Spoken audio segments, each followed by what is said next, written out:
Round 1, fight!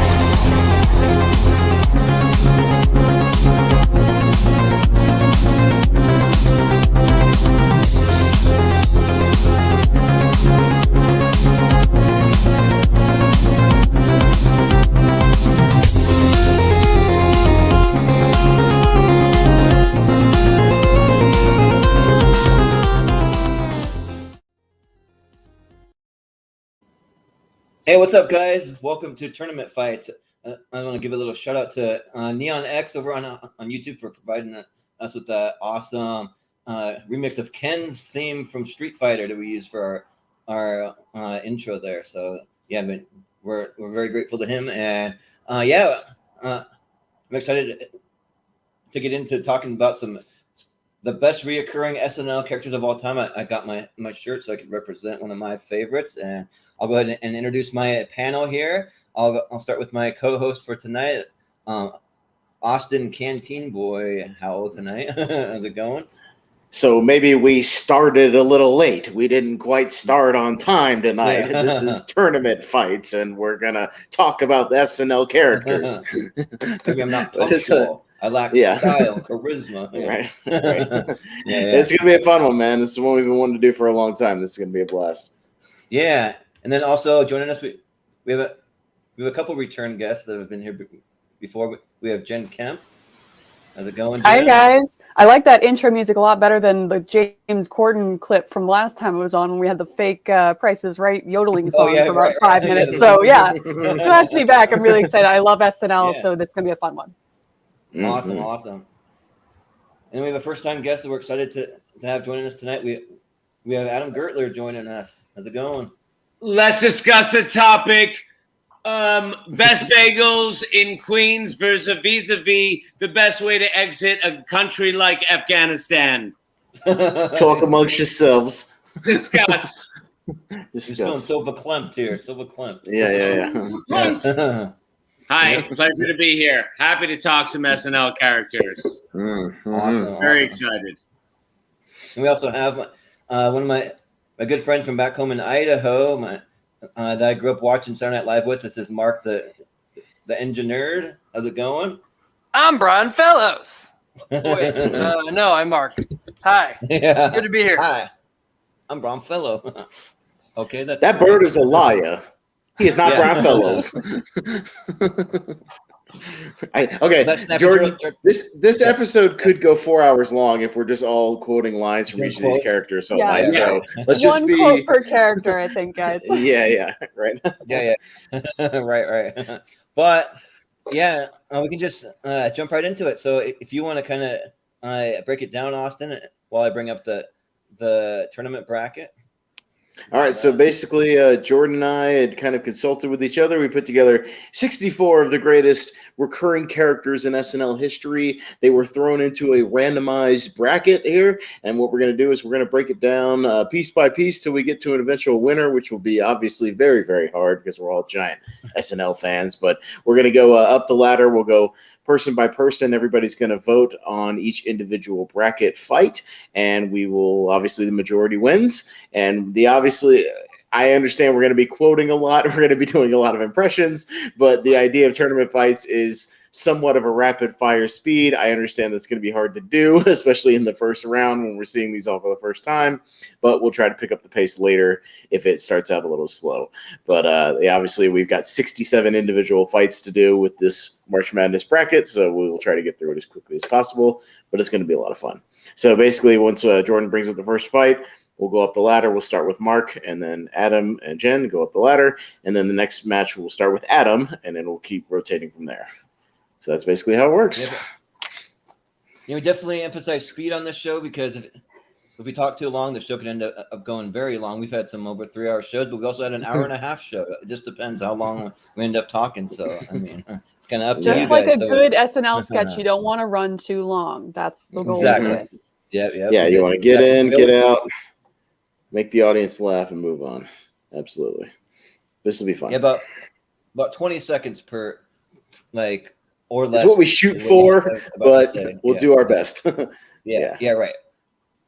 Right. Like, we're not super strict on if we go under, over just a little bit. I mean, we'll just do the best we can. But But if you can't tell, I have the first matchup hidden, so I'm going to scroll over to it now. So, and also these are in complete random order. There's no seeding. There's no anything. So I haven't even seen what order these are going to be in. So like I made it a surprise for myself too.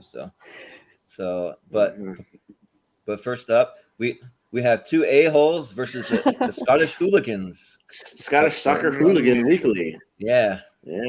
So, and as the host, I always like to go last, so we just start at the bottom of the ladder. So, Mark, you will be up first. You can cast your vote, and then we'll just go up the ladder. I'll vote for two a-holes. I actually just watched that yesterday, when because like getting that YouTube SNL clip time, and just I don't know how to describe it. Good cast. Good characters, good cast. Good characters. Yeah. And the one below it, I have not seen, so makes it easy. Okay. All right. Well, fair enough. Adam, what do you think here? Easy one for me. Literally never seen Scottish Hooligans, and I'm like, Mike Myers is again top 5 all time for me. I mean, I actually look forward to discovering that, but. I mean, this is a classic Sudeikis and wig, recurring, very funny, easy a-holes for me. Yeah, and basically we had to make a decision between one Scottish character or the other. So we had the other one that's like, it's not Scottish, it's crap. That one where he runs a little shop or whatever. So we kind of weighed our options, but we went with Scottish Hooligans here. But Jen, who you got?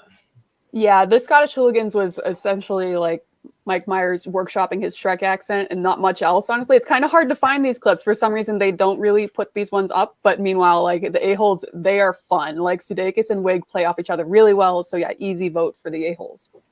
Yep. Austin? And I'll give some love for the Hooligans. They're kind of sentimental favorites of mine. Oh, you broke my nose again, you wee bastard. I once woke up inside of a dead horse. I love that shit. Like, it's great. You see the one with David Hyde Pierce where they're talking to him being a tennis hooligan and just like yawning or just slightly making noises. Awesome. It's a pretty great counterbalance. It's a lot of fun. So I'll show some love for the Hooligans. Yeah, I think I'll show a little love for the Hooligans also. Like the two a-holes, they're classic, but they probably don't make me laugh quite as much as the Scottish Soccer Hooligans, and it's almost like the two a-holes, they like play it so good that they're like, you're almost kind of pissed off at them and you want to just punch them. It's effective. Kind of yeah, it's very effective. So. Just answer that question. Yep. Exactly. Yeah. So, babe, it's a 3-2 vote, babe. You want to move on in the bracket, babe? You want to move on? I don't care. I don't care. That means that the two a-holes are moving on. The two a-holes are going to move on. So, yep. We'll see them in the next round. So we're moving on down. You're the middle-aged man. Is that what they call it? Middle-aged man? Yep. It's middle-aged man with Mike Myers. Yes, middle-aged man. Against Hans and Franz. That's an easy one. You up. Yeah. So we're up at Adam. Adam, you get to go first this time and cast your vote. Well, I love both of these characters, but there's no question, Hans and Franz. Come on, I'm an Arnold guy. Like, I love Kevin Nealon and I love Dana Carvey more than anybody could love anybody else, and this is classic them. So good. Easy Hans and Franz for me. Mm-hmm. Yeah. Jen, what do you think?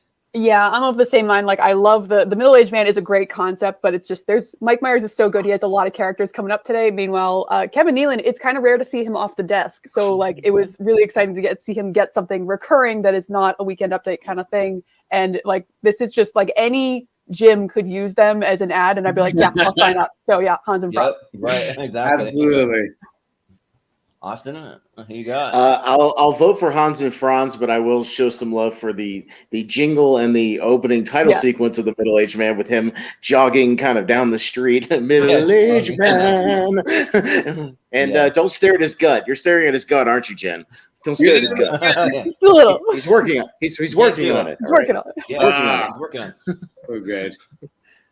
Yeah, but I got to give a little shout out. I threw the graphic up with the middle-aged man and his drinking buddy. Yes. Chris Farley played that. So like, right. I don't want to take your last beer. Right. But also, I don't want to be considered a little girly man, so I got to vote for Hans and Franz because I'm afraid they're going to come after me if I don't vote for him. So I'm going to vote Hans and Franz. Mark, what do you think? I had one of my friends growing up, his dad was named Franz, and every time I'd see him, I just had to hold my tongue. Like, I just wanted to say, I'm Hans, I'm Franz. We're going to pump you up. Nice. So that one, definitely. Yeah. The tongue thing reminds me of a great thing where Dana Carvey kind of flubbed his line, and he had a great improv where he goes, "My tongue is so muscular, sometimes it's hard to talk." Yeah. Right. Kevin Nealon was like, "Yeah, it happens. Yeah." Yeah. Well, the clean sweep for Hans and Franz. So. Clean sweep for Hans and Franz. They want you pumped, you up. You up. All right, you can see one of the next ones we got. It's DeAndre Cole of What Up With That. What about that versus Rosanna Diane. Oh, no. Yeah, like I always kind of like flub the name, like Rosanna, Dana, whatever you say it. It's hard to say. Rosanna Diane. Yeah. Oh, hang on. There we go. You gotta scroll out all this and see. Yeah, so we're gonna. Jen, you're up first in this one. This is the first one that's hard for me. I love What Up With That. Like, it's one of my favorite recurring sketches, and Keenan is so good, but it's also a really big ensemble piece for me. So I think for that reason, and because I love Gilda Radner so much, and I think this is her only character, unfortunately, maybe on the list, Rosanna Dana. Yeah, I'm gonna go for her. Well, Austin, who you got? Really hard decisions. Gotta make up our choices. I'll go with DeAndre Cole. And What Up With That? Yeah, for me, like it's kind of hard because like it is more of an ensemble because like I always my favorite thing is always when they have Andy Samberg come running in as John Stockton with the really short shorts on and just dancing in the background like that. But like still like I tried to watch some Rosanna Donna clips earlier today, and like I just wasn't really laughing that much, and probably it was just more of a generational thing. Maybe people from that generation understand that humor a little better. So I got to go with DeAndre Cole. You got my vote. What up with that? Yeah. Every time there's like some bad news going on the TV, I just want everybody just to start getting up and dancing. Yeah, right. If we just do that every time there's bad news, we'd be all fine. Just cheer you up, right? Well, Adam, who you got? This is also for me the first very tough one. I watched the Paul Simon What's Up With That yesterday. I thought that was brilliant. I really did. Like, Paul Simon is the most game dude since day one, right? But if Jen's right, and this is like one of Gilda's only characters, it's like neither of them to me are laugh riots, but they're both important and good in different ways. So I got to go Rosanna Dana on this one. All right. Yeah. Well, a couple of votes and some love for Rosanna, but What Up With That is gonna take. To be fair, it's because she's one of the first Weekend Update kind of things, and they all kind of modeled after that. So she is a pillar in the SNL. Well, we had to include her because she was the first big recurring Weekend Update character. So absolutely, we had to include her. For historical purposes. Which is where some of the best recurring characters happen. Exactly. Right? I mean, it could have been all Weekend Update characters. We'll definitely see a few more of those, throughout the show. As we'll see, there'll be more Weekend Update staples as well. Yes. There's another guy, Gilda Radner character that I almost wanted to add that was like I forget what the name is. I want to say it's Julia or something, where she's like in the bedroom, like writing letters and things like that. I don't know if anyone remembers that one, but like it's a one that I always. I think so. Always watch, but like this one though was a little more iconic, so that's why we included this one. But coming up next, we got MacGruber going up against Ed Grimley. Oh, Ed Grimley. Oh, yeah. This time, you're up first, Austin. I'm up first. Yeah. I know how much Jordan loves Ed Grimley. I like him, but it's exhausting to watch him. So, I'm also a big fan of the movie, so I'll go with MacGruber on this one. Well, I must say that I'm a big Pat Sajak fan. I must say, he's like always like goes over to talk to his little Pat Sajak portrait on the wall. But even with that though, like I'm a huge Martin Short fan, but MacGruber is just one of my favorite characters of all time. Like I love MacGruber. So even going up against a character strong as Ed Grimley, I got to give it to MacGruber here. So be my vote. Mark? Yeah. MacGruber definitely. It gets a little old. I didn't enjoy the movie, but it was fun. Oh, it was man. fun watching a few of the clips. So I hope he gets knocked down further, but I'll still vote for MacGruber. Yeah. Adam? You got? I got to go Ed Grimley on this one. I'm a big Martin Short guy. My whole early life as a whatever was like imitating a lot of SNL characters, as a lot of us did when we were young, and Ed Grimley was a big one for me. So yeah, 100%. Well, Jen? This is tough. I'm strictly going to go with MacGruber because Ed is like what it's like to live in my brain. Because like I don't say it out loud, but that's like how a lot of my thought processes go. So it hits a little too close to home. So I'm gonna go for MacGruber because Will Forte is amazing. But yeah, is that like when you're playing a Schmoedown match and you're like, well, the answer could be A, but it might be B at the same time, or maybe it could be C. Every match, that's what's going on. But it might be that. Yeah.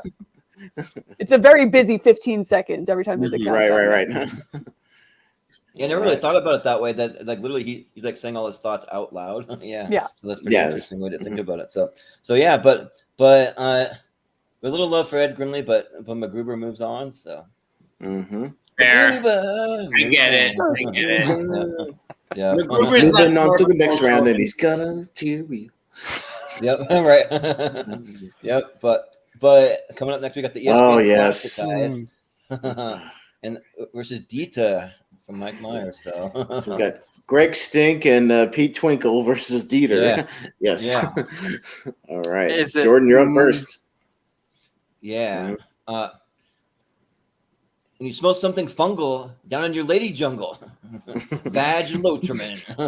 All right. You got like all those like classic lines. Like these ESPN classic guys really crack me up. They're some of the funniest guys. Like Dieter's awesome. And I have a lot of love for Mike Myers. And like maybe if he was going up against someone else, I would vote for him. But I got to go ESPN classic here.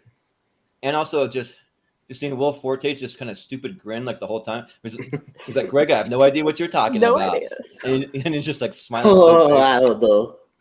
I don't know. And then they're doing like women's curling or just something crazy like that, you know? So yeah. But Mark, who you got? Both good, but I'll have to go with Dieter from Sprockets. Yeah. boom, boom, boom. Yeah. Awesome theme song. Just it's so fun to make fun of Germans in that clip. So love it. Although the ESPN one is great too. I'm as happy as a little schoolgirl. He's like pulling up his nose. Whatever. But Adam, who you got? Yeah, I got to say, this is probably the most formative character for me growing up. My best friend Andrew Bear and I would perform in our high school talent shows basically as Sprockets characters. We once performed Salt and Pepper's What a Man in a sketch as these characters. Oh, man. And Barry and his voice got bass, a body like Arnold with his angel face. So, I mean, that was my introduction to really absurdist humor.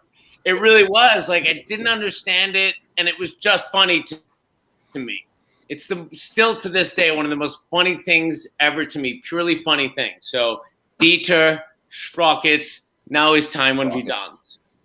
Yep, right. It's like a combo of the accent, the physicality, the music, the set, the the character. It's like the weirdness, comedy, and all those different segments. It's relevant to nothing. Right. Yeah.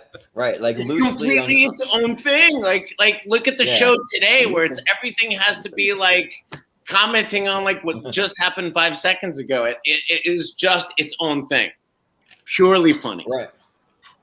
Right. Like a loose take on the most extreme parts of German culture, I would say. But yeah. but yeah. Implying all the sex there within, but not really showing any of it, like in its own right.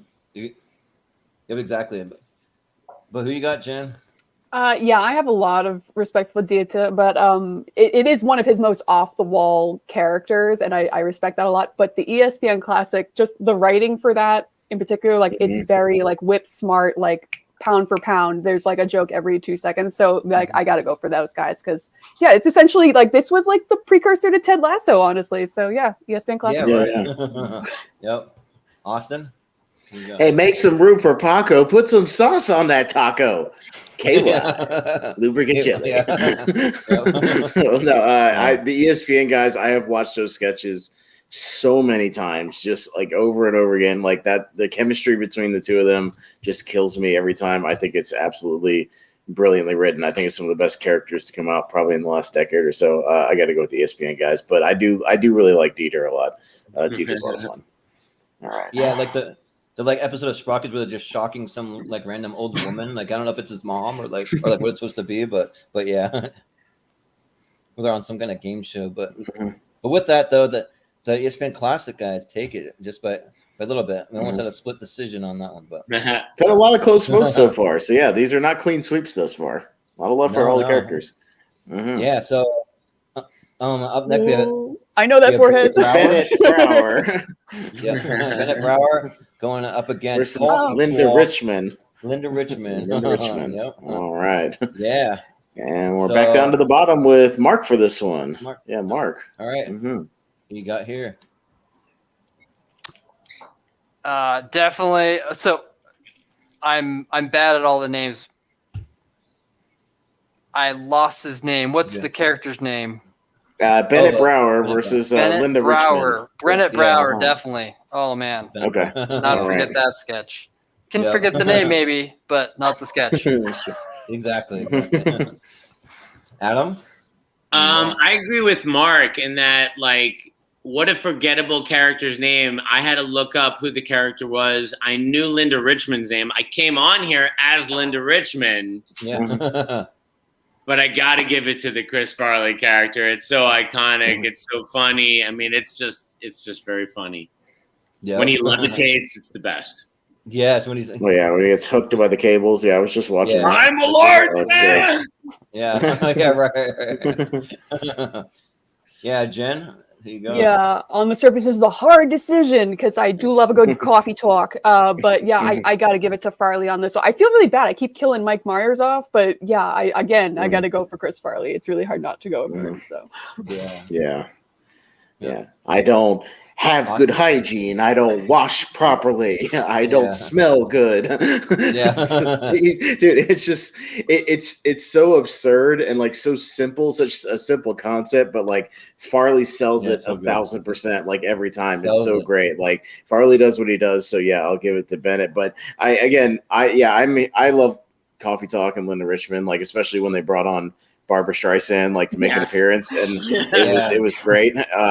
It was awesome. Much. Oh yeah. Yeah, but good stuff. But like just some of the like absurd things that he says. He was like, maybe I leave dried up old deodorant cakes under my arms for weeks at a time. It was like maybe I popped my whiteheads with a compass I used in high school. It's like so like absurd, like it's so good. So I gotta go with Bennett Brower. Yeah, it's so good. So yep. So Chris Farley's Bennett Brower. Moving on. He's moving on. Coming up to the Lounge Singer, Nick the Lounge Singer. Yeah, Bill Murray. Going up against the Bronx and the Bronx Beat. So, yes. Yeah. So, and I believe Adam, you're up first. I got to go with the Lounge Singer on this one. I'm a big Bill Murray fan. This is a classic one. I mean, this is one of the things when I think of like early SNL, this is iconic for me. So, yeah, Star Wars. My Star Wars. My Star Wars. Yeah. These are the Star Wars days. Yeah. Jen, who you got? Oh, this is tough. Yeah, I think I have to go for Nick because like this sketch, like it really just feels like after hours after one of the tapings, they went to a karaoke bar and this just happened, and they're like, why don't we do that in front of a camera next time and it'll be great. But I do love these two ladies. Like Maya Rudolph does not get enough credit. She was like a utility player for the longest time and she nailed it every time. And Amy's always phenomenal. So I do love, like, I like all of the daytime kind of show things. Like it's kind of been a staple for a bunch of different characters to kind of start that way. And I do love this one, but Star Wars, man. Like that song does not leave your head. So yeah. No. Austin? I like Myth the Lounge Singer. This one, I'm going to go with the Bronx Beat ladies. And if you ever get a chance to look up the one they did with Jake Gyllenhaal, where they're trying to guess what Native American heritage he is, and they're just like, what are you Sioux? You Sioux? Who you Apache? You Sioux? You're Apache? You Sioux? Wait, are you Chippewa? It kills me every time. It's great. So, but yeah, Nick's cool, but I'll go with the Bronx Beat ladies. Yeah, like for me, this one's pretty close because I'm a big fan of both, but I feel like the Bronx Beat lady just kind of blend into a lot of other talk shows that they do, so just not as many memorable things about it. But the Lounge Singer, you definitely remember that song, and also I like at the beginning where like you literally sing it out loud, like the theme for 2001: A Space Odyssey, like he's singing even though there's no words, you know. So like that's pretty good. So yeah, I got to go with Nick for sure. Bill Murray. And I go with the Lounge Singer too. I never really like the talk show segments unless they're like really outlandish. But so the Lounge Singer's outlandish enough for me. I go for that one. Yeah. Well, I think one of the ones that was in consideration in the rough draft was the Morning Latte with Will Ferrell and Sherry O'Terry. Yeah. Where they're just making the nonsensical small talk, just that most of those morning shows do, just the stupid nonsense they talk about. Yeah. But yeah, Nick the Lounge Singer moves on, so we'll move on. We have Gilly up next. Gilly, and then going back Stuart Smalley. All right. So I believe Jen. Jen is up first. Yes. This is an easy pick for me because I cannot stand the character of Stuart Smalley. So like I'm not like the biggest fan of Gilly. Like the best part of the sketch is Will Forte going Gilly. That is my favorite part of the sketch. So, but even so, I can't stand the Stuart Smalley character. So. Yep. Austin. All right. And I'm the opposite. I can't stand Gilly, but I love Stuart Smalley. So I'll go Stuart Smalley. Yeah, like I'm like kind of low key like I'm not a big fan of either one of these characters, honestly. Like, look, I can't stand Gilly even more though. I just think that the character is so annoying, and I don't know how she got her own special somehow. Like that just kind of blows my mind. But like Stuart though, it's like I don't really find him funny. I just find like all the characters, like having Michael Jordan come on to like say that like I'm good enough thing. Like that just cracks me up because like he's like the greatest of all time. Of course he's good enough. But I mean, yeah, I think just by a hair though, I got to give it to Stuart Smalley because I probably do laugh at his a little bit. Whereas as Gilly, I don't laugh at all. It's just annoying. So, Mark. Yeah, like for me, that sketch with Michael Jordan was such a juxtaposition of him and with the greatest of all time, like next to him. I'll have to give it to Stuart Smalley. Yeah. Adam, what do you think? Adam. Yeah, like I said, I think to me, my favorite version of this show is one that is not on here. It's the Chris Farley show. that's to me one of the best of all time. But like, I think of Stuart Smalley sort of in that vein, and I do like that. And I think this is actually the character that introduced me to who the hell Al Franken even was as a human being. Yeah. Right. I did not know. I had no idea that he'd been writing on the show like literally the whole time, like the whole time. Yep. Yeah. So yeah, for me, it's Stuart. Mhm. All right. Well, 4-1 for Stuart. He is good enough. There you go. yep, He's good enough. He's smart good enough, and doggone it, this panel likes People him. like him. Yeah, people like him. Exactly. But yeah, like If you get a chance to, I'm sorry, watch the one. It was like the week after his movie bomb, the Stuart Saved His Family movie bomb, and you get to see pissed off Stuart Smalley because he opens up and he's just like sitting there, and his character's just like, well, these are the Fig Newtons. They're really good, but you people, you can shove them up your ass. and he's pissed off at the audience for not seeing his movie. It's pretty great. They just comment on the real life. Yeah, kind of low key. Like, kind of feel bad that we left off the Chris Farley show. Wish we could maybe replace Gilly with Chris Farley. But It's his name. That's why I like. It's a default. It's strange. Well, Yeah, it's done, it's done though. So yeah, it's kind of one of those borderline characters. I know. Kind of just And It's him. a technicality. That's what it is. Yeah. When we were doing this, it was one I was wondering about, because when I was thinking about it, I'm like, Scorsese, McCartney. Like, just very funny stuff. Very simple, Jeff very Daniels, funny. yeah, like all that Yeah, stuff. Jeff Daniels. Yeah. Yeah. Mhm. Yeah, But- I mean, Yeah. But moving on to the next, we have the ambiguously gay duo going up against Brian Fellow. Oh no. Oh God. That's the fun of the randomizer. You get crazy matches like this. So. Man. Austin, I think you're up first. Oh God. This is easily the hardest one so far. 100%. Like, Yeah. no doubt. Yep. Yeah, because when I put together the rough draft list, I was like, we have to include the ambiguously gay duo, even though it's just like an animated TV funhouse thing, because they're recurring characters. But yeah, oh my God. But Brian Even have a Fellows live is so action awesome. version in an episode. By a razor thin margin, I will go with Brian Fellows' Safari Planet, just by like a razor thin margin. This is the hardest one so far, though. Yeah, the ambiguously gay duo is fun, but we know Brian Fellows. Like, hi, I'm Brian Fellow. If that snapping turtle tries to bite me, I'm gonna kill it. Just like all the just like the crazy lines that he has, or like just like confusing the animals' names with the people that he's interviewing, all that stuff. So yeah, I gotta go with Brian Fellow. So it also has a really catchy theme song that'll get stuck in your head. So Mark, what do you think? Loves animals and they love him back. Your species paths. Yep. You get it, man. Brian Fellows. Sorry. Go ahead. Brian Fellows, Safari Planet.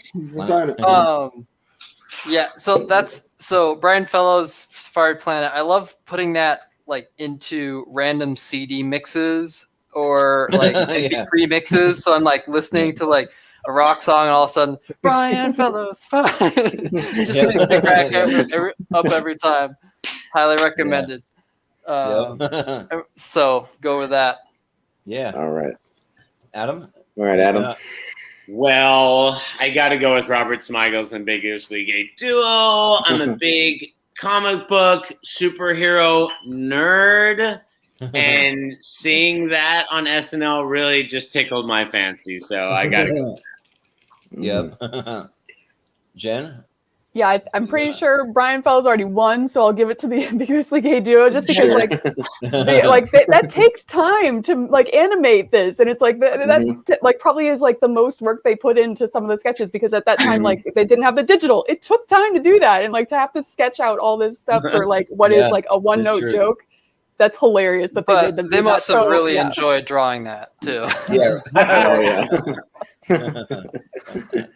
Well, I think if the ambiguously gay duo had been up against like Gilly per se, they'd be easily moving on. But unfortunately, that's the power of tournament fights. Is you could have two heavy hitters in the first round, and that's what happens. So yeah, Brian Fellows by a 3-2 margin. Again, another close one. But yeah, Brian Fellows moving on. A rabbit giving itself a haircut. That's crazy. Come on. That's crazy.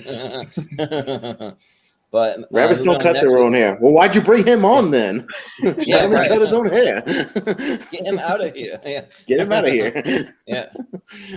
We have the Gap Girls going up against Velvet Jones. Ooh. Velvet Jones. I want to be a hoe. All right, Jordan's up first this time. Man, this one's tough because like I was just watching Gap Girls though, like it was like just cinch it. All you gotta do is cinch it, and like just just seeing David Spade and Adam Sandler like that, like it's just so funny. And then of course throwing in Chris Farley for that kind of like one or two times that he shows up, that like when he's in layoff, man, I'm starving. Like I use that in like everyday life all the time. I'll say that in just conversations. I'm starving. Yeah, but I don't really say I want to be a hoe in everyday conversation. It doesn't come up quite as much. So I'm gonna go with the Gap Girls. So yeah. But Mark, what do you think? Good pairing of comedians together in the Gap Girls. I'll go with that. Yeah. Adam? Yeah. Eddie Murphy is definitely one of the best of all best, but I mean, with the Gap Girls, you have an all-star, just power, just everybody just doing what they do at their best. It's just wonderful. Yeah. Jenna? Velvet Jones, he was ahead of his time. I think he'd be very distressed with what's going on with OnlyFans right now. But I was going to say the same thing, Jen. Like, you took the words out of my mouth. Yeah, so like Eddie Murphy has a lot of characters. This is not my favorite of his, so I don't feel too bad about it because the Gap Girls are phenomenal. So Gap Girls. Yep. Yeah, Austin? I want to be an OnlyFans hoe. He would definitely be pushing the OnlyFans page. Can you make up to $1,500 a month showing your vagina to strange men? Yeah, right. From the comforts of your own bedroom. Right. Yeah, I mean, he'd definitely be into that. But yeah, I'll go with the Gap Girls as well. Make it a clean sweep for the Gap ladies. Yep, Gap Girls for the win. So we're moving on. Next up, we have Astronaut Jones. Astronaut Jones. We have another Jones. Hard to see clips of that on YouTube, by the way. Oh, and the Lovers. Yep, and the music is copyrighted. Like yeah. The Lovers. Yeah. This one's tough, but I believe is it Adam first or is it Mark? It is Mark first this time. Mark, yeah. Okay. All right, who you got?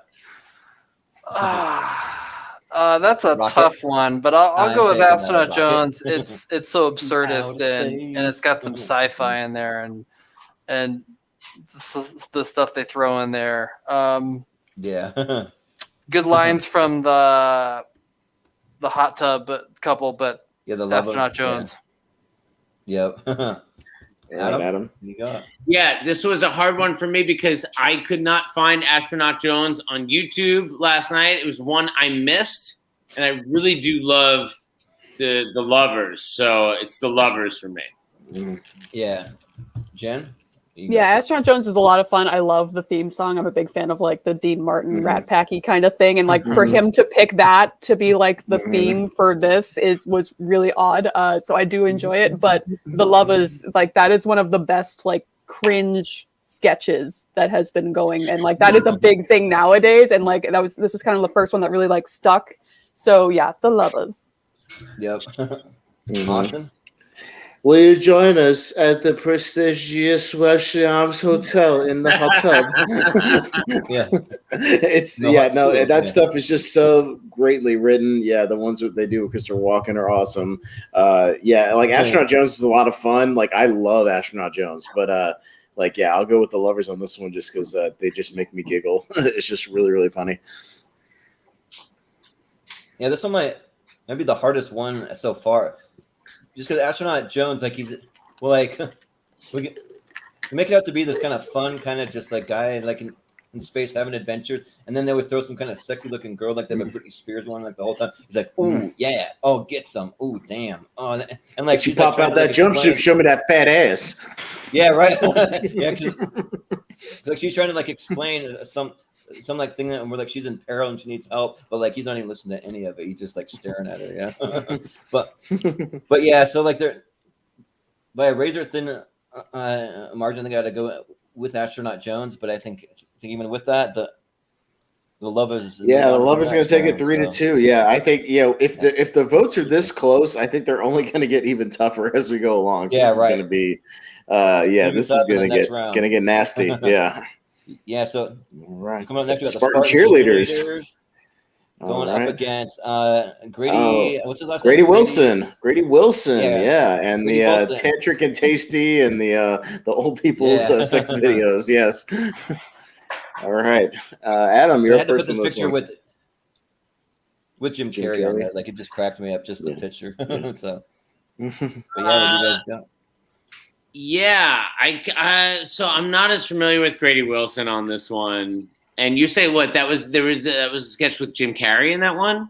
Well, no, the premise is that he plays this older guy named Grady Wilson, and he does his own like sex tip and techniques for like older couples, but it's these really absurdist things where it'll be like, all right, this one's called the panning for gold. You're gonna get the feet of my shoulder width apart, and you're just gonna pan for gold. You're just gonna pan for gold, pan for gold. And as he's like pelvic thrusting and just like doing this ridiculous moves like that just make no sense as far as like sex goes. And they did ones later where he did one with Jim Carrey doing like a namaste, like, Buddhist guy. And then he did one with Sigourney Weaver playing like an Amsterdam prostitute. He did some of those. Like, they're really, really funny. But yeah. Yeah. All right. Well, based on your description alone, I'm going to take Grady Wilson over this part. Yeah. Jen? Like I was like, I watched SNL and I couldn't remember for the life of me. I was like, I don't remember the Grady Wilson character at all. So clearly it didn't stick with me. Meanwhile, like the cheerleaders, that was kind of the first thing that made me like notice Will Ferrell, like because this was like a big thing for him. So yeah, I got to go cheerleaders. Yeah. Austin? Grady Wilson was like a personal favorite of mine on this list. Those sketches make me laugh, like fall over laughing. They're really, really funny. And all of them are on YouTube. So if you get a chance to, like after the show, please, SNL Grady Wilson, you will laugh your ass off. Trust me, they're really, really funny. He has one called The Sneezing Crab, where he gets down on like a crab walk position and he's pelvic thrusting. He's crawling around like a crab going, achoo, achoo, achoo, achoo. It's ridiculous, but it's damn funny. Yeah. I like that. I like ridiculous. It's ridiculous. It's stupid, but it's really funny. Yeah, doesn't he do one with like Alec Baldwin too, where they put someone in a sandwich, and then in the middle they have the girl like in the middle of the sandwich or something like that? So he's bread or something. Alec Baldwin's playing like a Greek guy, like a really greasy Greek guy with like a mustache. Like it's just all these like stereotypes. It's really funny though. Yeah. Definitely. Yeah. So, Grady Wilson's one. I wish I could remember more of like all the different positions off the top of my head because they're laugh out loud funny. The Spartan cheerleaders, they're fun, but like I just laugh harder with Grady Wilson, so my vote's gonna go Grady Wilson. Mm-hmm. Mark, what do you think? Grady Wilson, you really have to watch the video to understand. Yeah, you have to watch it to see. I can't describe it. You just have to see the motions are like, the motions combined with like an old man. It's just so funny to watch. So I'll go with that. Well, this one here. So what you want to do? What you want to do? You want to get down and what you want to do right here? See, he does a really good job with it. Yeah. He's been practicing. If you're running for the advanced techniques, consult your doctor and try these moves. Yeah, right. Yeah. So, I wish we could like pull one up and react to one right now, because like if you guys could see it, you would laugh your asses off. Like it's absurd. I'm gonna check it out right away. I mean, that was really funny. Kind of way. But even with that, though, Grady Wilson is moving on. So. Yeah, but he'll probably get. I can fully admit Grady Wilson will probably not make it terribly far in this. This discussion, but we'll see. He's a sneaky underdog. Yeah. Oh boy, we got a heavy favorite. Stefan going up against Lionel Osborne. Lionel Osborne from Perspectives. Perspectives. Yeah, we got. If you're just tuning in, it is 4:45 in the morning, and you're watching Perspectives. Yeah. But I believe Jen is up first. Yes, Jen. Yes. I love Tim Meadows, but I gotta go Stefan. Like it's a knockout. Yeah, Stefan all the way. Oh yeah. Austin? Yeah, Tim Meadows is low key. Like I think Jordan, when we did Live from Movie Hero in our top 10 cast members, like I low-key had him, I think, at number 10. Like I think he's one of the most underrated cast members out there. Like he's really, really solid in everything he does, but like he's understated. Yeah. So I will show some love for Tim Meadows, but like there's another character of his I'll probably vote for even harder. So but this one, Stefan, is like, if we were doing seeded brackets, he would be top 3 pretty easily. So yeah, I'll go with Stefan. Yeah, and like I'll give some love for Tim Meadows also. Like Stefan's one of my all-time favorites. Like I watch every single, like they have a video out that's like 5 parts that shows every single Stefan sketch ever made, and I watch every single one of them in prep for this because it's just so good. I never got tired of them. And the perspective is funny because they're like interviewing, but they're not really talking about really much of anything. They're just kind of making like the dumbest small talk, but it's like funny because of like how the conversations go nowhere, and he's trying to have this like random talk show at 4:45 in the morning or whatever. And so it's funny, but he's no Stefan. Stefan's just a powerhouse. And also, if you watch too, you can kind of see the evolution where like the crowd kind of laughs a little bit to look in some of the earlier ones, but then like by the end, they're just like roaring, they're cheering every time he's on screen. The crowd goes absolutely wild for Stefan. So yeah, I got to go Stefan. So Mark? I'll go with Stefan. He's so lovable, and like the way he describes these underground clubs in New York City are just like, I don't know how he comes up with all these. John Mulaney. Yeah, John Mulaney. All these like John Mulaney messing with him coming together most of the time. Oh my word! Yeah, so for that, Stefan.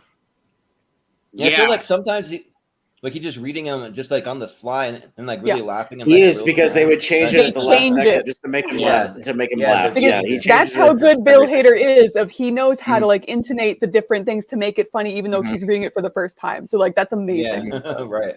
Yeah. Adam.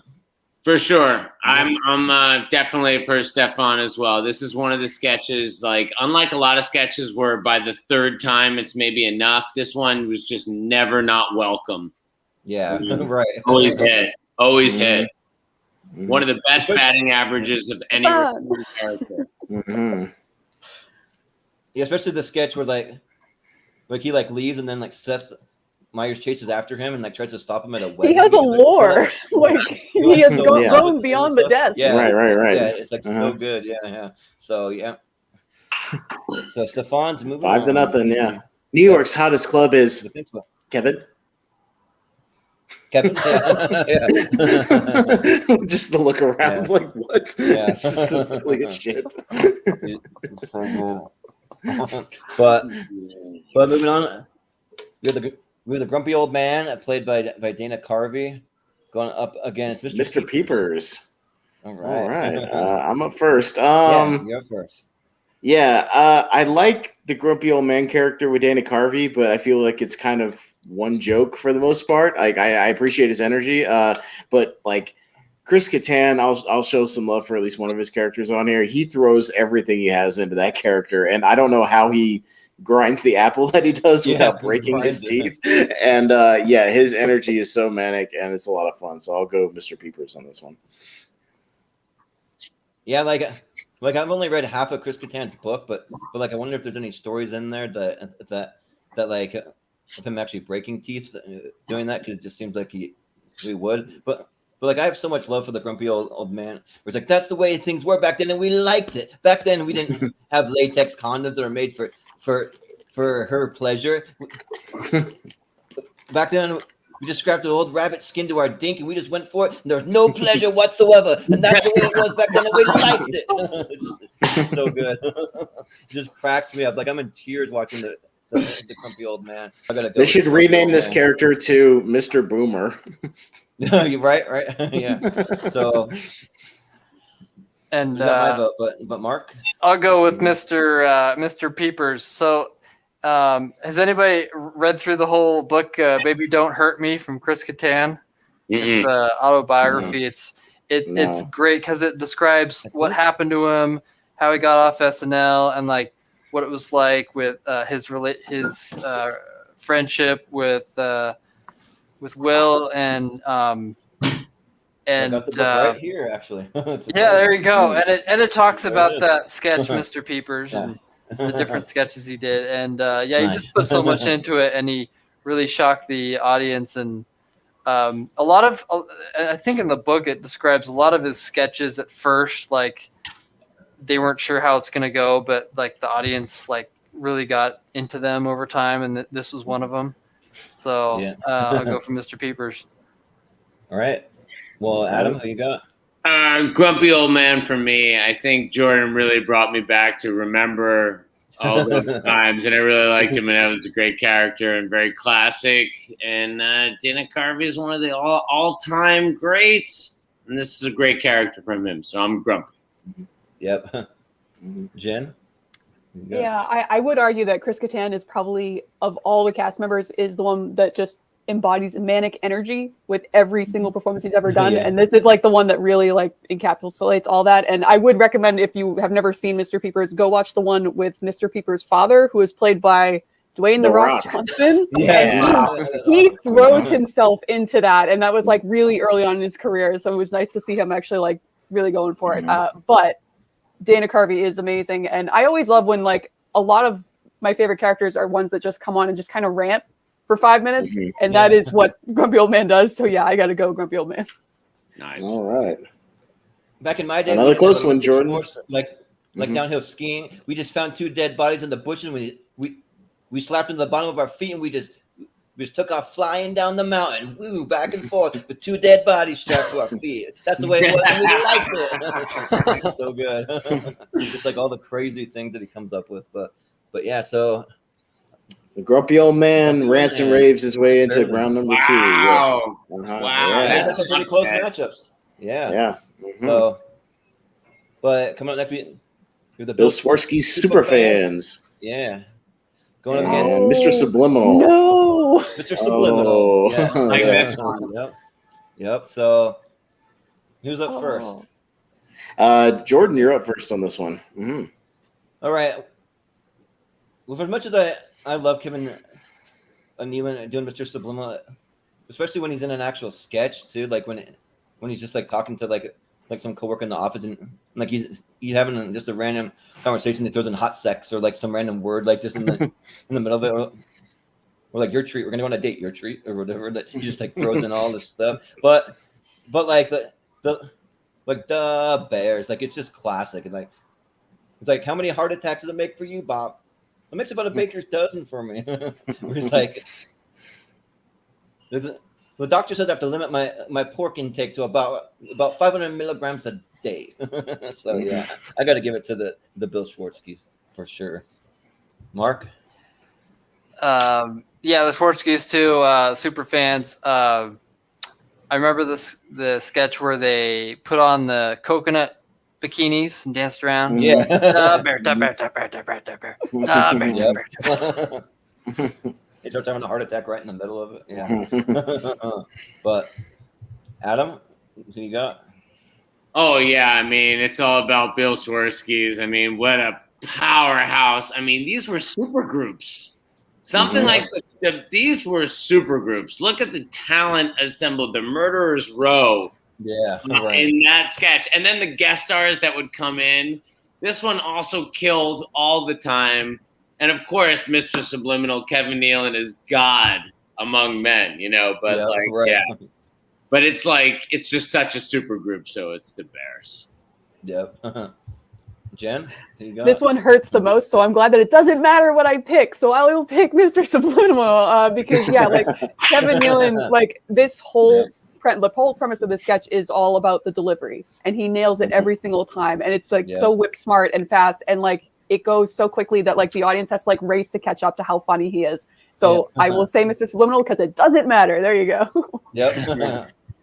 Austin, who you got? Yeah, I'm voting for the super fans, but like Jordan and I have been going through 1986 on Live from Movie Hero, and like it's Kevin Nealon's first season, and there's so many of these like off the wall sketches where it's just Kevin sitting in front of the camera just doing something in his own Kevin Nealon way, like just delivering these monologues or something, and like his delivery is so great, like so key. Like he's underrated as like a cast member. He's awesome. So like I will definitely show some love for him, but like the super fans are the super fans, and they're awesome. So yeah, they're a powerhouse. I gotta go with that. Mm-hmm. Yeah. Moving on to the next. So Next up, we have Church Lady. Oh, Church Lady. I love that she's there in meme format. Like, Yes, Yeah. right. Exactly. But Oh, against the Californians. Okay. Yeah, so I believe Mark, you're up first.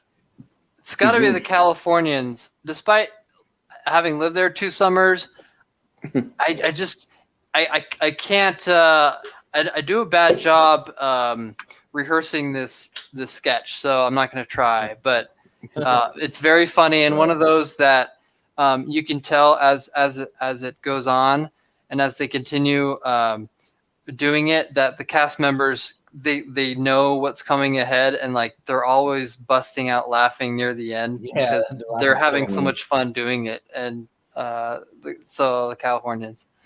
Yep. Adam. All right, Adam. I'm Church Lady on this one. Californians, just not one of my favorite recurring sketches. But again, big Dana Carvey fan, so Church Lady. Yeah. Jen, what you got? yeah, when we first had the group pull up the list of things, I said I had one controversial take that I know a lot of people really love this sketch, and I absolutely hate it. And it's the Californians. I cannot stand the Californians. I knew I liked Adam when he came on. I cannot stand this sketch. I understand they think it's hilarious, and I think that's part of the problem for me is they think it's hilarious, so they're always breaking, and it always goes way too long for me. If they cut it by like a minute, I'd probably be on board. But yeah, for that reason, Church Lady. There you go. Yep. Austin. Yeah, we're almost to the point where we're getting burned out on Church Lady over on Live from Movie Hero because it's 1986. It's Carvey's first season, and they no joke. He's been on like 10 out of 12 episodes. They've done the Church Lady. It's insane. Like they have run it almost killed the character. I can't believe special. Well, I know, but I can't believe they didn't almost like kill the character in the first season, like with Overkill. But like it's still funny. It's just if you watch the season all the way through, you're like, Church Lady again? Like we're astonished every time. We're just wow. Yeah, but I'll still go with the Church Lady in this one because I do like the Californians, but I'm kind of with Jen in that like the sketch goes way too long. Like it goes like 8 minutes, and you're just like, okay, I got it. Like that's enough already. And I guess it's part of the joke because it's like them complaining and running on and on. And so like it is meta. It's part of the joke, but I can't stand it. Yeah. All right, Jordan. Well, I love how they make the California kind of like a weird kind of soap opera. Where it's like, Devin, what are you doing here? And then they just have some kind of crazy like dramatic music. It's like, well, like I got here because I took the 405 down to Ventura Boulevard, and then I cut over, and like it's like the whole entire thing about giving their directions all the time. But that always cracks me up. But like the Church Lady is the Church Lady. Like probably one of my most used phrases from like anything, like any TV, movie, anything. It wasn't that special. Like I had to have the phrase actually in there because like it's a huge part of my life, and like my family and friends kind of know me for saying that all the time. Like I say it like probably like weekly. Like I use it so often. So like I gotta go with the Church Lady. Like just iconic. So all right, 4-1 for the Church Lady. 4-1. All right. And then and if she doesn't win, it'll be the fault of Satan. Yeah, right. Well, who could it be? So don't vote. I'm not sure. Don't vote against her. Satan, yeah. But that's the end of that side. So we're moving on over to the next side. All right. We'll see who we got up first. Oh, I gotta. Things a little finicky. There's Jordan's Nightly Fast and Furious. Bill Fellows is here for the whole show. It's Bill Fellows. Oh yeah, no, and now he goes away the minute I said it. There you go. All right. Hold up. This thing's like really finicky. I should probably put it. There's another like presentation mode you can put in. I'll switch it over once we get to the bottom of this bracket. But for now, we have Drunk Uncle going up against a pathological liar, Tommy Flanagan. So that'll be the next one up. So all right, and Adam's up first on this one. Yeah. All right. So who you got between these two? Wow, these are incredible characters. This is like this is a great matchup because it's potentially like two of the most iconic characters for these guys. But I think I got to give it to Drunk Uncle on this one. I don't know why. I want to give it to Lovitz, but I think Drunk Uncle is a really funny character and recurring, so it's Drunk Uncle me. Yeah. Jen, what do you think? Yeah, this one's tough because I love John Lovitz, but it's a more understated character. It's similar to like Kevin Nealon's Mr. Subliminal, honestly, because it is a very quick kind of all about the dialogue. But Drunk Uncle is just kind of fascinating because like it does speak to, I think everyone has had some kind of relative like this a little bit. But I like that, like, as the character, he got used a lot, honestly, and I was always happy to see him. And as he progressed, he actually, like, his views actually became kind of woke, which I didn't really expect. So that was like interesting. So I like Drunk Uncle. Yeah, Austin, what do you think? Yeah, and the pathological liar character is one we've been encountering a lot again in our retrospective series. Like seeing him a lot because I think this is the last season he does it. But I've low key become like a big fan of Tommy Flanagan. I do a lot of the impression of it on our show, and it's kind of a lot of fun for me. I do like Drunk Uncle a lot, but I think this one I'll show some love for Lovitz. Nice. Yeah. For me, like, the Drunk Uncle character is kind of one that like doesn't really make me laugh that much. I appreciate it, like, it's fun, but it doesn't really make me laugh. But the Drunk Uncle just like kills me every time. Just like all the random off the wall things that he said, and they'd always saying something borderline racist or like talking about some immigrants or something random like that. And then like he plays really well off of like Seth Meyers, where he's like, don't say it, Drunk Uncle, but he just says it anyways out of nowhere. So yeah, like, it always cracks me up. So I got to go Drunk Uncle. Mark, what do you think? I go with Drunk Uncle. I think that's his best character, and so I'll vote for him. Yeah. So, but with that, I think it's 4-1, right? Is that 4-1 for the Drunk Uncle? Yes. So, Drunk Uncle moves on, and then next week. We have Unfrozen Caveman Lawyer. That's a great picture, by the way. Right. Oh, he's up against Matt Foley. Oh, against the powerhouse right here. Man. So yeah. We'll go to Jen. Whose turn is it? You gotta go first on this one. Yeah, Jen. Okay, this is the hardest one so far for me. I love Phil Hartman, and I think this is one of like the most like out there premises for a sketch that they ever came up with. And it's just so funny because the build up of like, they have the intro of what happened, but then you do not expect it to turn out this way. So like, it's a big switcheroo. Yeah. But Chris Farley is living in a van down by the river. And I gotta like put him through. Put him through. Come on, do the right thing. Yeah. All right, Austin. Well, Jen, I'm going to need you to shut your big yapper. No, I mean, I adore Phil Hartman, but like Matt Foley again would probably be, if we were doing seeds, like this would be a top 5 or top 3, probably heavy favorite. So yeah, I mean, Matt Foley is Matt Foley, and it's let's get on the right track with Matt Foley. Let's go. Back on the right track. Right track. Yeah. So yeah. Yeah. All right. Yeah, my favorite one of the Van Damme by the River from Matt Foley is the Halloween one, where like tells a little scary story. He's like once upon a time there was this guy, and he started out throwing eggs, then he threw back a shot of whiskey, then he threw the big game, then he threw his life away and ended up in jail. And the way that he picks up David Spade, where he's like, we're gonna wrestle around. I'm moving my gear in here. We'll wrestle around or whatever. Like, just so good. Like, he's just so physical. Like, just everything that goes along with it. I gotta go a motivational speaker all the way. So, Mark, Matt Foley, motivational speaker. Definitely. Of any characters smashing tables and smashing through walls, he did it the best. Yep, the legend. Adam? We're gonna be wrestling buddies. Yeah, right. Yeah. Pals, amigos. Pals, amigos. Yeah, put him through. But folks, what would I know? I'm just a Roll simple into- caveman. I gotta show some love for Hartman. Right. He's Just a genius in simple that, though. caveman. Yeah. Yeah, he is.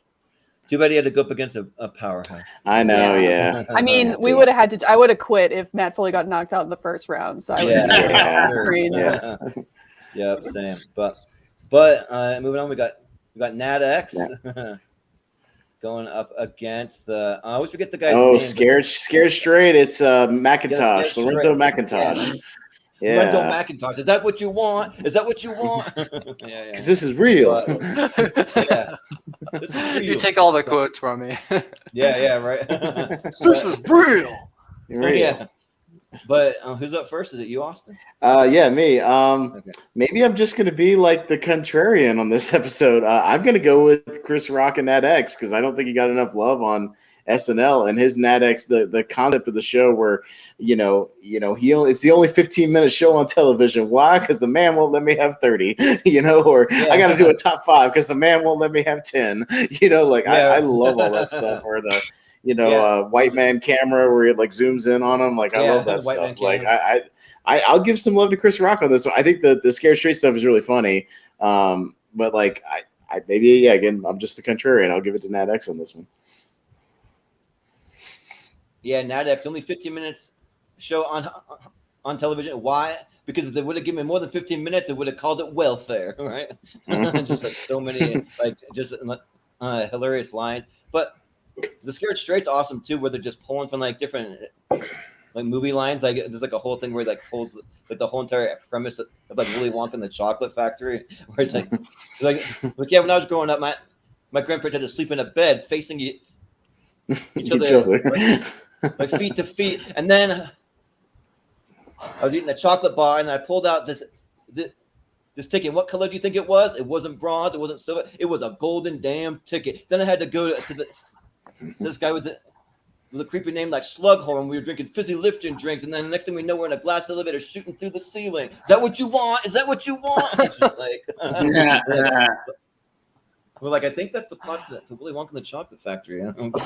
But like this one might be the toughest one. Like I feel like I'm saying that a lot, but like I think, but by a slight edge though, I got to give it to Nat X just because like I feel like this is the beginning of like Chris Rock like being a powerhouse as far as like when it comes to like race and comedy and all that. So I got to go Nat X, I think.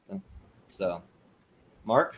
I'd have to go for Scared Straight, one of Keenan's best sketches. Yep. It's funny every time. Yeah. Like that one's a tough one, like I said, but Adam? Yeah, for me, Man So Black, you go Funeral Naked. Yeah.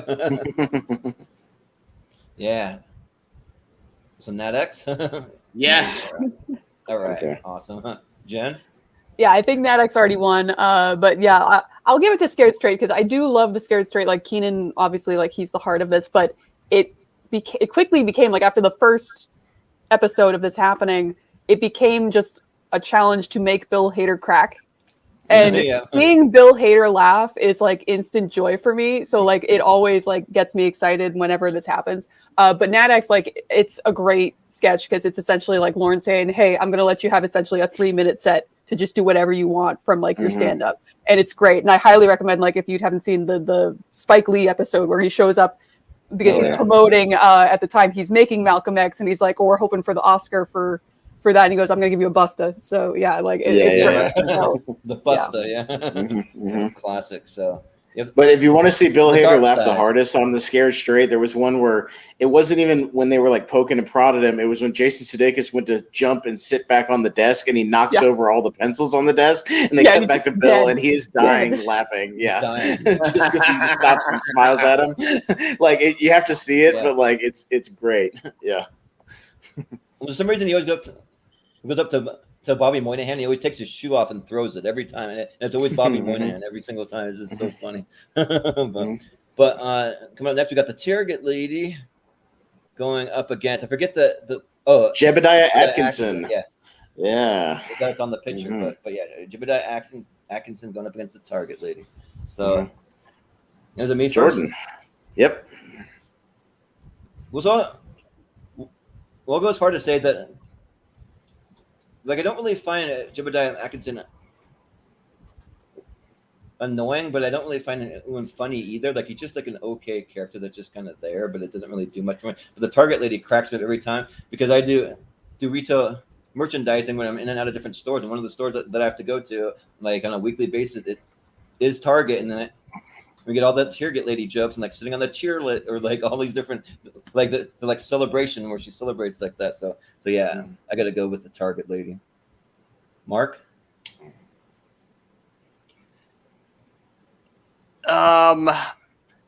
Yeah, for me, I'm not big on either one. I go with Jebediah Atkinson. All right, Adam. Yeah, Jebediah Atkinson for me too. Same thing. Don't feel particularly strong about these characters. Don't see them going too deep in the competition. Yeah. Yeah, for me, like the Target lady, it hits a little too close to home because I've met these people in the checkout line, so yeah, I can't really root for that. Jebediah, meanwhile, I think that was a really fun sketch. Like Taryn, he didn't really have, this was kind of his one thing. Honestly, he was always in sketches, but he didn't really have a recurring thing other than this, and I did enjoy it. I it's not like something that I would say is top tier, but his delivery made it fun. So next. Yeah. Next. Right. Yeah, next. Yeah. Austin? Yeah, I'll go with Jebediah also. He's become like there's some great compilations of just like him, you know, kind of like Stefan, just like all of his stuff, him reviewing movies or reviewing TV shows, and like he's a dick, and I can be a dick sometimes too. So like I just enjoy that. He's just a cynical asshole, and I love it. So yeah, I'll go with Jebediah. Even him, like doing critiques and like the Declaration of Independence and like some of those historical documents. It's just like it's fun. It doesn't crack me up, but it's fun. Like it's. It'd be like all men are created equal. Tell that to the black people. Next. Yeah, next. Yeah, right. but yeah, Jebediah Atkinson moves on. He got a little love. So, but moving up next, we have the Master Thespian from John Lovitz going up against Canteen Boy. Oh boy. Two kind of polar opposite characters. So. Yeah. Who's up first? Mark is up first on this one. Yeah. So who you got? Canteen Boy is it's so cringe. It's so cringeworthy. Yeah. I'll go with Dan Lovett's character because Canteen Boy, it's fun, but it's so cringeworthy. Yeah, Adam, what you got? Yeah, this is kind of a tough one, but I think I have to go Canteen Boy too. This is the first time we've seen Adam Sandler in the countdown, and he is a powerhouse. Like you can't forget about the Sandman. He hasn't even been mentioned tonight. He was in the Gap Girls. I guess so. Gap Girls. Gap Girls. But even still, like a minor character for him. He has so many where he like steps up and like makes them his own things, which obviously would portend what he would go on to do with his own career. Yeah. And this is a good one. And it's also one of Lovitz's best, but look at Lovitz's career versus Sandler's career. Right. And I think that's summed up in this this battle right here. So it's a Canteen Boy. Yep. Jen? Yeah, Canteen Boy is a little rough to watch, particularly the one that is pictured here. Like, and it is like this character that Sandler created essentially became Waterboy. Like he grew up and became the Waterboy. But I got to give it to Lovitz because I love the acting, particularly the segment that he has with Glenn Close, where they're like lovers and everything, and that I think is like the epitome of that character. So yeah, I'll give it to Lovitz. Yeah, Austin. And it's in my quote name tonight, so I have to give it to the Canteen Boy. And just their back and forth in that sketch is so great. Where Adam Sandler or Alec Baldwin's just like, you know what I hate? Underpants. And the Canteen Boy's just like, I think if you're worried about bugs, underpants would be last line of defense. And right. Canteen Boy is pretty great. It's just really understated, and watching him kind of crack while he's trying to hold character is pretty funny. So. Canteen Boy. Yeah, people always forget it that the Canteen Boy was a recurring character because everyone remember this one. Yeah. With Alec Baldwin, but there's another hilarious one where it's with John Goodman at a party, and like they're just like making fun of them like the whole entire time, and it's like like really hilarious. So like I would definitely recommend doing a Google search for the canteen boy at the party. There's a Jeff Goldblum yard sale one too. Oh yeah. Oh yeah, that one's good too. Yeah. Mm-hmm. Yeah. So, but yeah, my vote goes to Canteen Boy. And like I never really understood the Master Thespian. I mean, I understand what he's going for, but like the comedy doesn't really like hit me very well for him. So right. So I gotta go with the Canteen Boy. So I think with that, Canteen Boy. Canteen Boy moves on. Mm-hmm. Yep. Beats out a Master Thespian. Funny enough. But next we got the dancing mascots, which I don't really know what else you call them. Just dancing mascots. That's fair. Yep. Going up against Opera Man. So there's another Opera Man speaking there you sampler. go. Yeah, there you go. So yeah. Adam, you're up first on this one. Mm-hmm. Yeah. Opera Man. Yeah. All right, that's all you need to say. No inhale. Yep. All right. Jen? Oh, I love that it's a musical matchup here. That's great. And I love that Sandler is giving it his all in that pick right now. Like, it's just really hitting the note. I do like the dancing mascots. I think it was a really smart move considering like they were like, we have Justin Timberlake. What does he do? He sings and dances. Let's like do a sketch around that. And it worked so well that like they kept bringing him back. And that is amazing every time that like a host gets something that becomes a recurring character. But Opera Man is great. Opera Man was my favorite Sandler character when he was on the show. So yeah, absolutely Opera Man. Yeah. Austin? La donna mobile, D-I-V-O-R-C. Yeah, Opera Man. Yeah, but I like the Justin Timberlake stuff is fun, but it's like the same thing every time. And I just like the writing of the Opera Man and I like his little faces of joy as the music like kind of kicks up a little bit. He kind of looks up, and I just like all that, all his little his little things. Yeah, are a lot of fun. And speaking of Lovitz, when Lovitz played his like dad, that was pretty fun at the end of one of the Opera Man sketches too. Yeah. One of my favorite things from the Opera Man is like there's like some celebrity that like had a famous nip slip. It was like nibble. Yeah.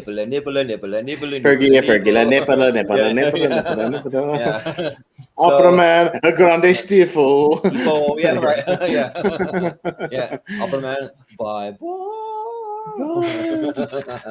But yeah, dancing mascot's fun mostly because of the chemistry between Justin Timberlake and Jimmy Fallon. I feel like they're probably best friends in real life. So, but like Opera Man just classic. Like I got to give it to Opera Man. So that is my vote.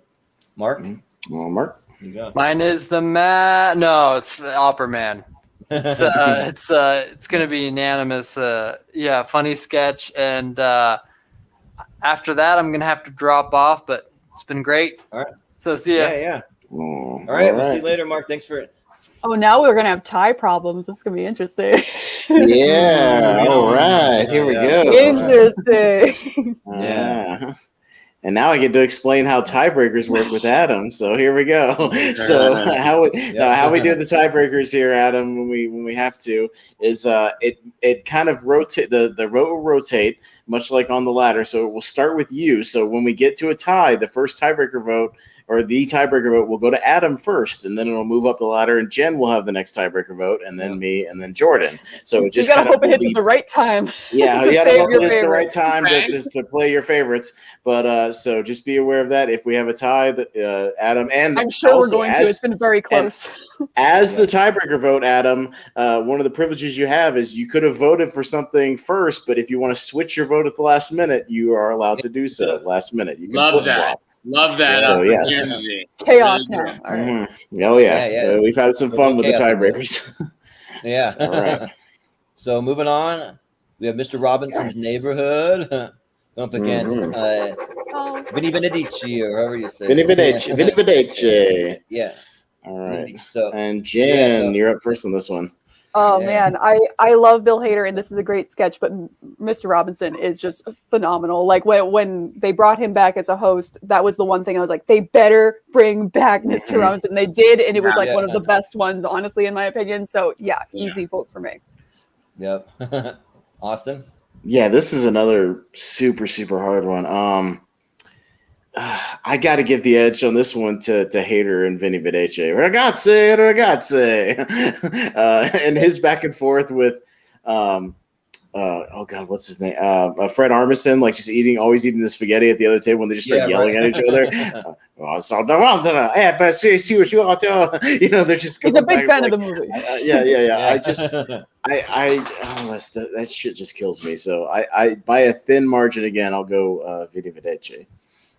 Yeah, or the like the one where he does it with Shia LaBeouf, and he's like, are you a man or are you a woman? Do you have penis or vagina? He's like we're acting like he's like really offended by the whole line of questioning, but like Mr. Robinson's Neighborhood is just classic. Like I'm a huge just like Mr. Rogers fan in general, but like the play on it is just so good. With the landlord, they're like compounding on the door, like, "Hey Robinson, like where's my rent?" And then he'll get the little look on his face, and then he'll like climb out the window to try and escape or whatever. Just so good. I gotta go with Mr. Robinson. Totally. Adam. All right, Adam. Yeah. Again, love Eddie Murphy. Think he's one of the goats, obviously, but Vinny Vidice is very, very funny to me. That improv, that shtick-lock that he does, the absolute gibberish that he comes up with, it's so seamless. He just sinks into it. I mean, he owns characters in a way with such confidence that is just so rare. I mean, he's just unbelievable, and I think this is a great example of that. So I got to go with Vinny Vidice.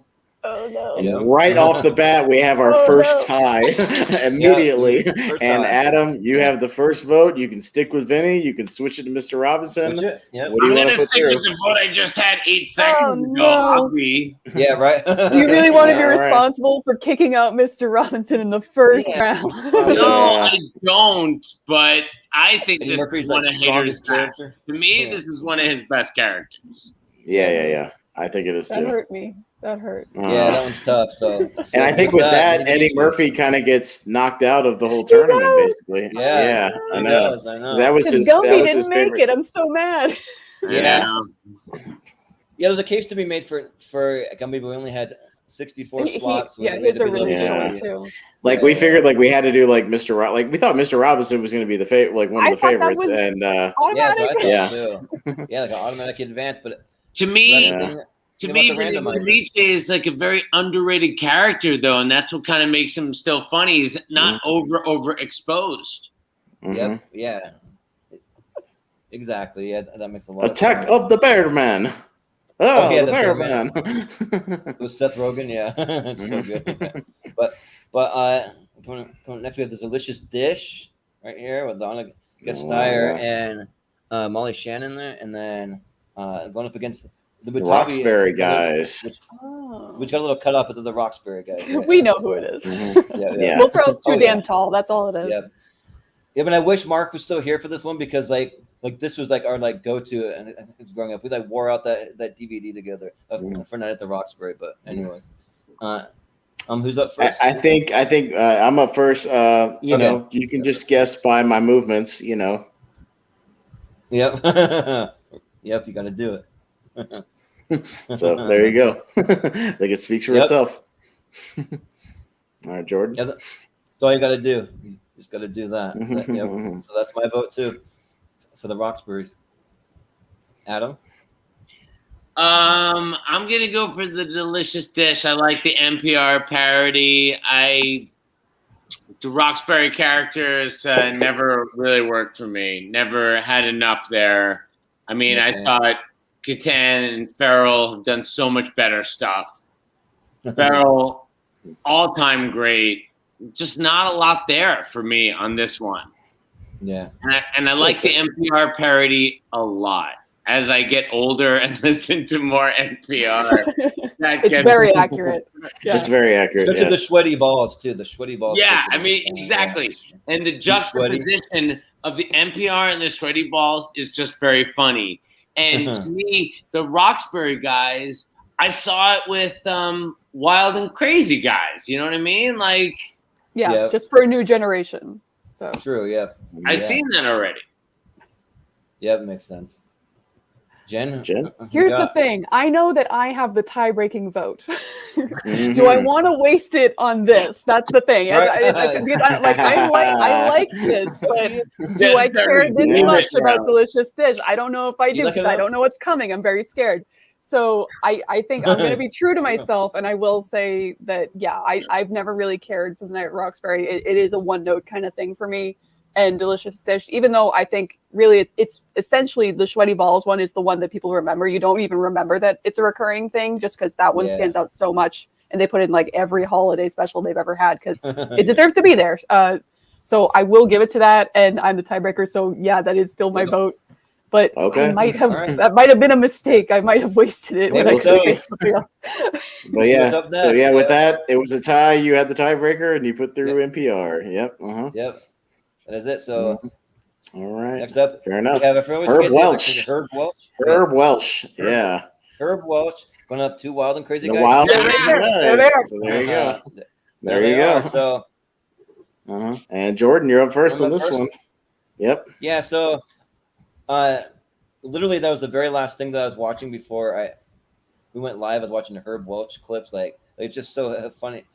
Like he's just this old guy that's been like at the station for 70 years. They even say it at like one point, and like he's like so old that he's just over it. Like he just doesn't care anymore. So he just like throws the microphone in their face, like hit him in the face, and be like, "What happened? Like what's going on? I don't care." Like it's like based on a real clip, right? Have you seen the real clip that it's kind of based on with the two guys going back and forth? There's a guy who looks like Herb Welch, so they base it off of, where the guy back in the studio is like, "Will you please like do your job?" And he's just like, "I used to be your boss," and he's like, "Well, you're not anymore, are you?" And like they're going back and forth. It's amazing. It's based on a real thing.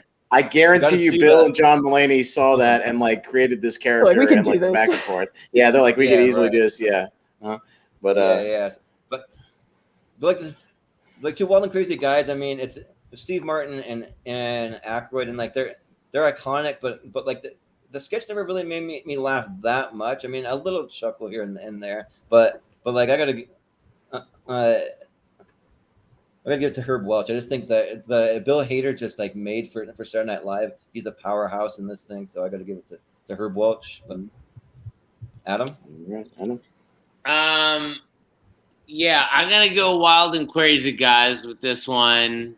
I mean, I didn't know until I was much older that Steve Martin wasn't a regular actor on Saturday Night Live. Like, I just thought he was just always gonna be there, like because of the stuff that I was exposed to early on. And this is great to me. Herb Welch is fantastic too. This is a very difficult decision. And I just have to go with my gut and Steve Martin and Aykroyd at their best here. Because just Hader's got so much. He's got so many pitches. So I'm wild and crazy on this. He's going with the Festrunk brothers. Yeah. I'm gonna force the tie. I'm gonna agree with Adam. I'm gonna side on. There is a lot of Bill Hader representation here, and for good reason. He's fantastic, and he really pulls these really unique characters out there. But I'm gonna err on the side of history and root for the Wild and Crazy Guys to make Austin use tiebreaker. All right. Well, had you waited, Jen, you could have put through the Wild and Crazy Guys, because I'm going to put through Herb Welch because he's awesome and he's great. And just like, I love his back and forth with Sudeikis. Like, just the name so common, he'll just be like, "You shut your mouth, you tie rack." Like just the most random shit. Like the most like that kind of shit cracks me up. So like I go with Herb Welch. I love Bill Hader's like my favorite cast member of all time. So like I love Herb Welch. So yeah, tie. I use the tiebreaker and I put through Herb Welch on this one. Fair enough. Whereas, like, I've interacted better with the can of hairspray than you, or something like that. Just random stuff, And then when he dies every episode and he comes back to life, like the camera, like it's great. Like crazy look on his face, But yep. All right. And then next we have Debbie Downer. Debbie Downer going up against Penelope. Penelope's like the just kidding, and like trying to one up it. Just kidding, and the one up, like, yeah, I got a gold medal too. I got 5 gold medals. I was in all the Olympics, all the Olympic Games. Just kidding. So Adam. I created the Olympics. Yeah. I got to go with the more iconic on this, and they're both pretty iconic, but I got to go with Rachel Dratch and Debbie Downer.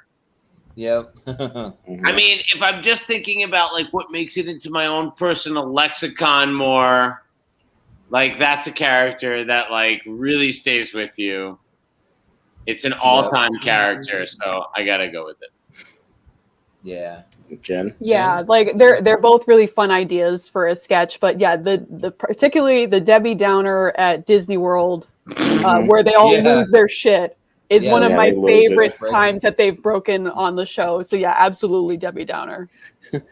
I just got the news. I can't have children. As she's breaking. She's like, I can't say this line. Yeah. As she's breaking. It's just it's so great. Debbie Downer. I'll show Rachel Dratch some definitely. She's super underrated as well in her era, and she's really great. As we saw with the Love is another one of my favorite of mine. Like she's awesome, and I'll give her some love. Debbie Downer. I want to give a little love to Penelope just because the way that she like delivers it, like it's a delivery, like it's hard to really replicate. So like for that, I think that's pretty awesome. Really understated. Yeah. Right. Yep. So, but for me, like I couldn't even like attempt to to try to duplicate how she. Maybe I'm just a little better than you. Yeah, like I'm just a little bit. Just a little bit. Just kidding. I don't like you at all. Just kidding. I mean, I'm better than you in every way. Just kidding. But yeah, 3-1 for Debbie Downer though on this one. Yeah, she's gonna. But also too, like for someone who was born with a stutter, trying to imitate what Penelope does is like near an impossibility for me. So like I like try to do it, but it just doesn't come out right. So it doesn't work. But anyways. That is all right, but coming up next, we got the Coneheads going up against Simon in the bathtub. Simon in the bathtub. My name is Simon, and I like to do drawings. To draw all day long. Come and do drawings with me. I just love the little theme songs everybody has. They're all fun. Jen's up first in this one. No, Jen up first in this one. Yep. Yeah, like when we got the list, I saw Simon. I was like, "Who's Simon? I don't remember this." And as soon as I clicked on it, I was like, "Oh my god, it's Simon!" Like I really did like this sketch when it was out. It's really cute and it's fun. But the Coneheads, I think is one of the best SNL movies that came out of it. So I absolutely love the Coneheads. So yeah, going with that. But I love Simon. He's so cute. Austin. Yeah, I feel bad for Mike Myers because we keep like voting him out of this thing. But like the Coneheads are awesome. They had their own movie. Like they're great, and just it's such a unique, like fun character. Like even the sketches themselves are just so much astronauts to the moon. Like all that stuff is great. So yeah, I'll go with the Coneheads on this one. But I do like Simon. Like I love the Simon character also, but like I actually was able to watch the Coneheads movie for the very first time just to kind of do a little prep for this because I just wanted to see it because it's the only SNL movie that I haven't seen, and like it was a lot of fun with it. Where they're like, "How are you going to pay for your hotel room? We're going to use these round cylindrical metal discs to pay for it," and they like suck all the coins out of the vending machine and just throw them on the table, and then like we are from Zebulon 3 or like whatever, in the way that they like talk and like just like the way like not just in the movie but like just like in the sketches too, how like nobody really like mentioned like they're like Conehead very often, like they're just gonna just like roll with it. Talk about it. Hey, don't be discriminatory. We don't make fun of people's deformities, okay? We don't make fun of people. You just don't mention it. But one of the best sketches though is the Coneheads on the Family Feud, and then you have Bill Murray playing Richard Dawson, and like just like the back and forth between that, it's just so good. I gotta go Coneheads. Yeah. Adam. Yeah, I would love to go Simon too, but I have to go Coneheads. I love Simon, but you're right. Coneheads, they really transcended and they did a lot of things and a movie, and got to be rewarded there. Yep. Sorry, Mike. Well, we love you, Mike. I love Mike Myers. I'm sorry. I swear we like Mike Myers. I don't know what's I know, happening. we like Mike Myers. Yeah. He's coming back as Wayne, I think. At It's some coming. point. Yeah, Right, he still has Wayne's World. He still has Wayne's World I on the think horizon. Wayne is going to go deep in the competition. Yeah, we'll see. Yeah. Uh-huh. Well, coming up we have Junice from the Lawrence Welk Show, and I'm Junice going up against Mango from Chris Kattan. So, and it's me on this one. Two that I'm not really enthusiastic about either one of them. Really? So this is kind of a wash for me. The June thing is funny, but I'm a bigger fan of more like Fred Armisen as Lawrence Welk because it's pretty accurate. But I'll go with June from Lawrence Welk. I'll roll with that one just because. Yeah, the Junice thing, it makes me laugh hard though. Just like when she's always like lunging for whatever the male person is, like singing, like always lunging at their like crotch with a little weird hand, like whoa, like get away from me, don't touch me, or whatever. And then like she just would say the most off the wall thing. I found a dead squirrel on the side of the road, and I took it home and I dipped it in some honey, and then I put it in the toaster, and then I ate it. Is that bad? They're like, yes, that's very bad. That's very bad.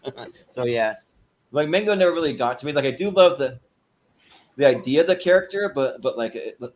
They never really stuck with me, so I got to go with Junice on this one. Adam? Me too. Junice. Easy, no question. Yep. I'm not like super invested in either one of those, but I would have loved to been in the room when they first pitched the idea for Junice, because it's just like on paper, just the sketch itself makes sense, and then she's like, but what if I had doll hands? Like it's completely unnecessary to the sketch, so like I respect that. So yeah, I'm gonna give it to them. You feel like well, this panel can't have it a Mango. Yep. This panel's too good for the Mango. And like she was like what if I did it this way, and she just had doll hands on her or something like that. I feel like maybe something like that went down. They're like, oh, that's perfect. but yep. You have no Mango for this panel, so I don't see June getting very far in this competition, though, unfortunately. But we'll see. Never know. Like crazier things have happened, but oh boy, here you go, Jen. Here's the Laser Cats. With the Laser Cats going against the Samurai. Oh, Samurai from John Belushi. No. All right. Jordan on this one is up first. So you got a little time, Jen.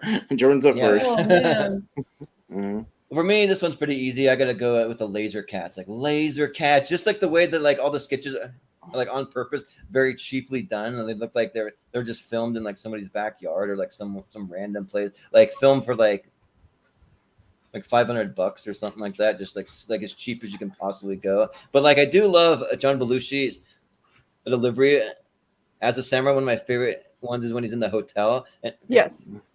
Like trying to check people in, and like he'll just be like ja da da da, and like he'll like have all the like Japanese lines perfect, but he does it super like intense and stuff. It's just so good. But I gotta go Laser Cats from me.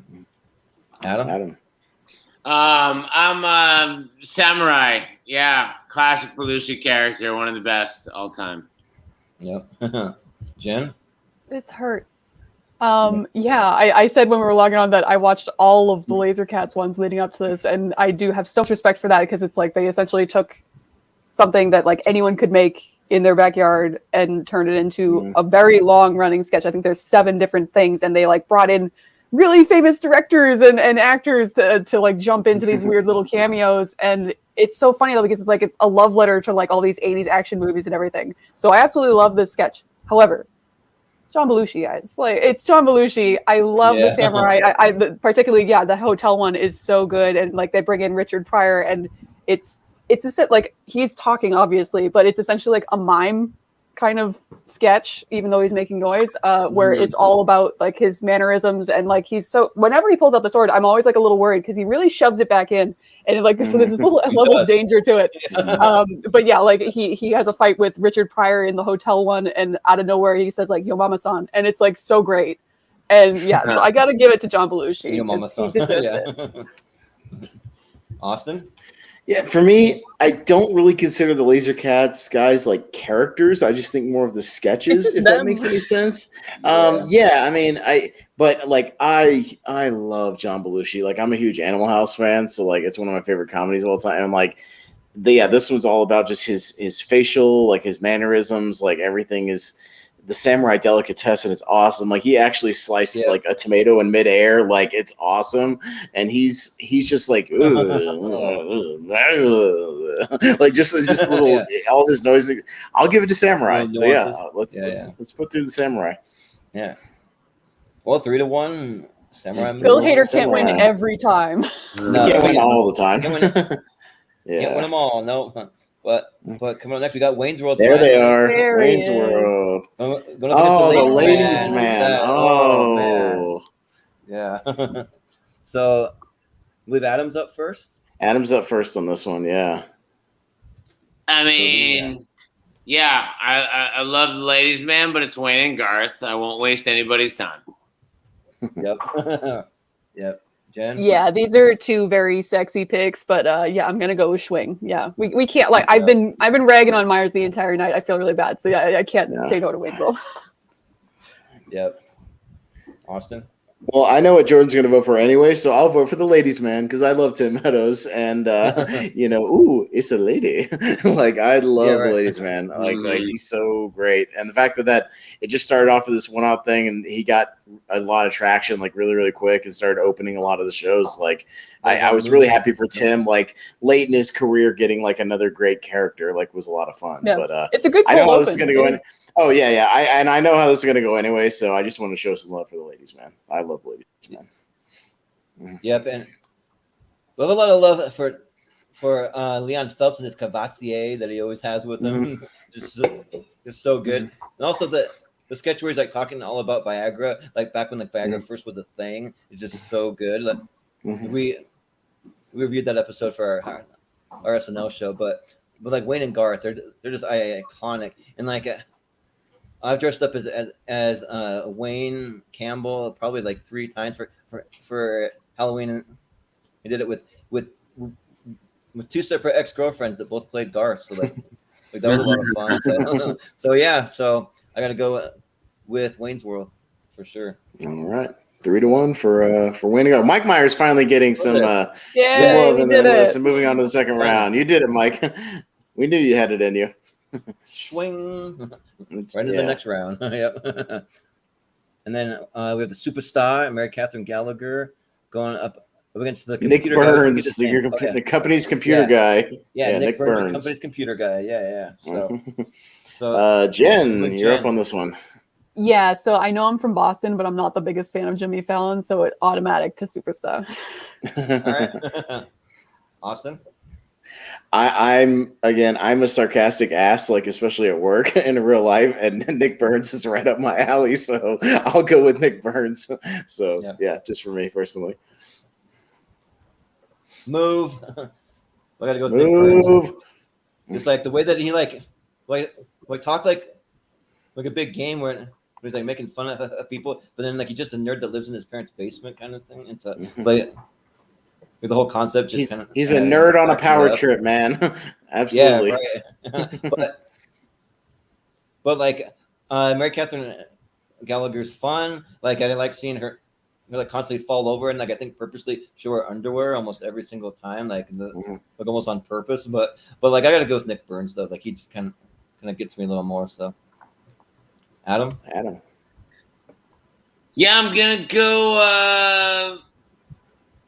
I'm gonna go Nick Burns too, actually, which is surprising because I really do love Molly Shannon, but this is a character that is actually not one of my favorites of hers, and it's one of the better Fallon characters who, has a mixed record for me. So I'm going Nick. That.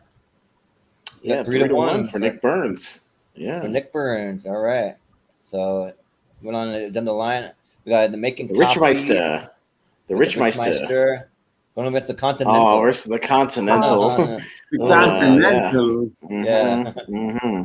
And I'm up first on this one. Yeah. Yeah. Oh, man, this one's Yeah, tough. I got to go with it's always interesting when a recurring host gets their own kind of recurring characters. And this is easily Yeah. one of the best ones of all time. Walken's delivery of these like monologues and just his mannerisms and his creepiness is just so damn funny. Like I'm actually low key kind of really like the Rich Meister. Like I kind of dig that character, but like Walken as a Continental is classic. He's awesome. He rocks. So I'll go with Continental.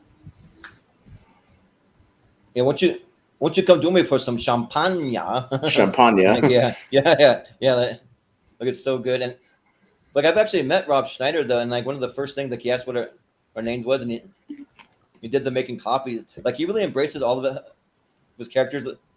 Like he did the You Can Do It. He did like the George Meister. He like did all that stuff. So that was a lot of fun. But the Continental, just Christopher Walken, just like makes me laugh so hard. Like there's even some other characters that I wish that we could have used, but they're not recurring. Like Christopher Walken telling people like trying to predict their future, how they're gonna die, or the one where Ed Glosser, trivial psychic. Yeah. You're gonna get an ice cream headache. It's gonna be really bad.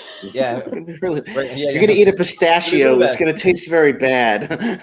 It's very bad. Yeah, or like putting googly eyes on the plants. That one's classic too. Like he's so good at that. Like, I wish he would do more comedy, honestly. So I got to go with the Continental. Adam. No, please don't go. Yeah. That's really good. Yeah, that was awesome. I would hate to see you leave. Just be crazy. I don't like it. The Continental. Me. All right. Oh my god. Well, Jen. Yeah, like if I worked with the Rich Meister, I would punch him in the face and get fired. So yeah, I gotta go with the Continental. Every time he says champagne, like it cracks me up. I absolutely love the Continental. Yeah. Easy pick. I think the Continental might end up being a low key like dark horse in this tournament. It's I wouldn't be surprised. Yeah. Like it's a great character. Yeah. It is. Yeah. So we'll see what happens, but I could see him going pretty far actually. Especially shout out. It's like the first person point of view too that they kind of did. Yeah, like, it's creative camera work. It's fun. Yeah, it is. Yeah. So I believe that's the end of round one. So that's all right. That's everyone. So it only gets tougher from here. But yeah, we're moving at a pretty solid pace. I feel like we're not going too crazy long. Yeah, we can speed it up just a tad now that we've gotten kind of a lot of our catchphrases out of the way and kind of talked a little bit about our love for the characters, and we still have a little fun. But yeah, we'll see what we got. So we'll have to scroll out a little bit and see what we got. So the two A-holes, back to the two A-holes. A-holes versus Hans and Franz. All right. And Jordan, you are up first on this one, sir. So the two A-holes that just kind of are like, for me, are just more kind of entertainment value. They don't really make me laugh, honestly, all that much. But I do have fun watching the sketches, though. But like Hans and Franz, like they're iconic. They've even been in like commercials outside of SNL where they're like, Aaron Rodgers, row your boat gently down the loser stream, or like stuff like that. So like I gotta go with Hans and Franz for sure. Adam. Hans and Franz for sure. Yeah. Mm-hmm. Yeah, I would kill to see a crossover between Hans and Franz and the A-holes, like trying to get them to sign up at the gym. I think that's gold right there. But yeah, like the A-holes, I do enjoy the sketch, but I feel like a lot of the comedy is in like the normal straight men people reacting to them, whereas Hans and Franz are just really strong personalities on their own. So Hans and Franz. Yeah. Austin? Yeah, Mr. Van Dam, we'll show you some flexibility. Yeah. Yeah, I'll go with Hans and Franz over the A-holes on this one. Yeah, clean sweep for Hans and Franz. Clean sweep. All right. So next up, we got DeAndre Cole going up against MacGruber. All right. MacGruber. All right. Now, according to this, Adam's up first. I think he stepped away to get a drink or something, but we'll come back around to him. So we'll just start with Jen, and we'll come back around to him. Ooh, tough decision. I did not making tough decisions. Yeah, I didn't root for DeAndre last time, but I think I gotta do it now because, like, yeah, I like MacGruber, but I get like pure joy out of what's up with that. So yeah, what up with that? Yeah, Austin. I'm not voting for MacGruber, and I got to say, what up with that? So I'll vote for DeAndre Cole. Yeah, for me, I'm a huge MacGruber fan.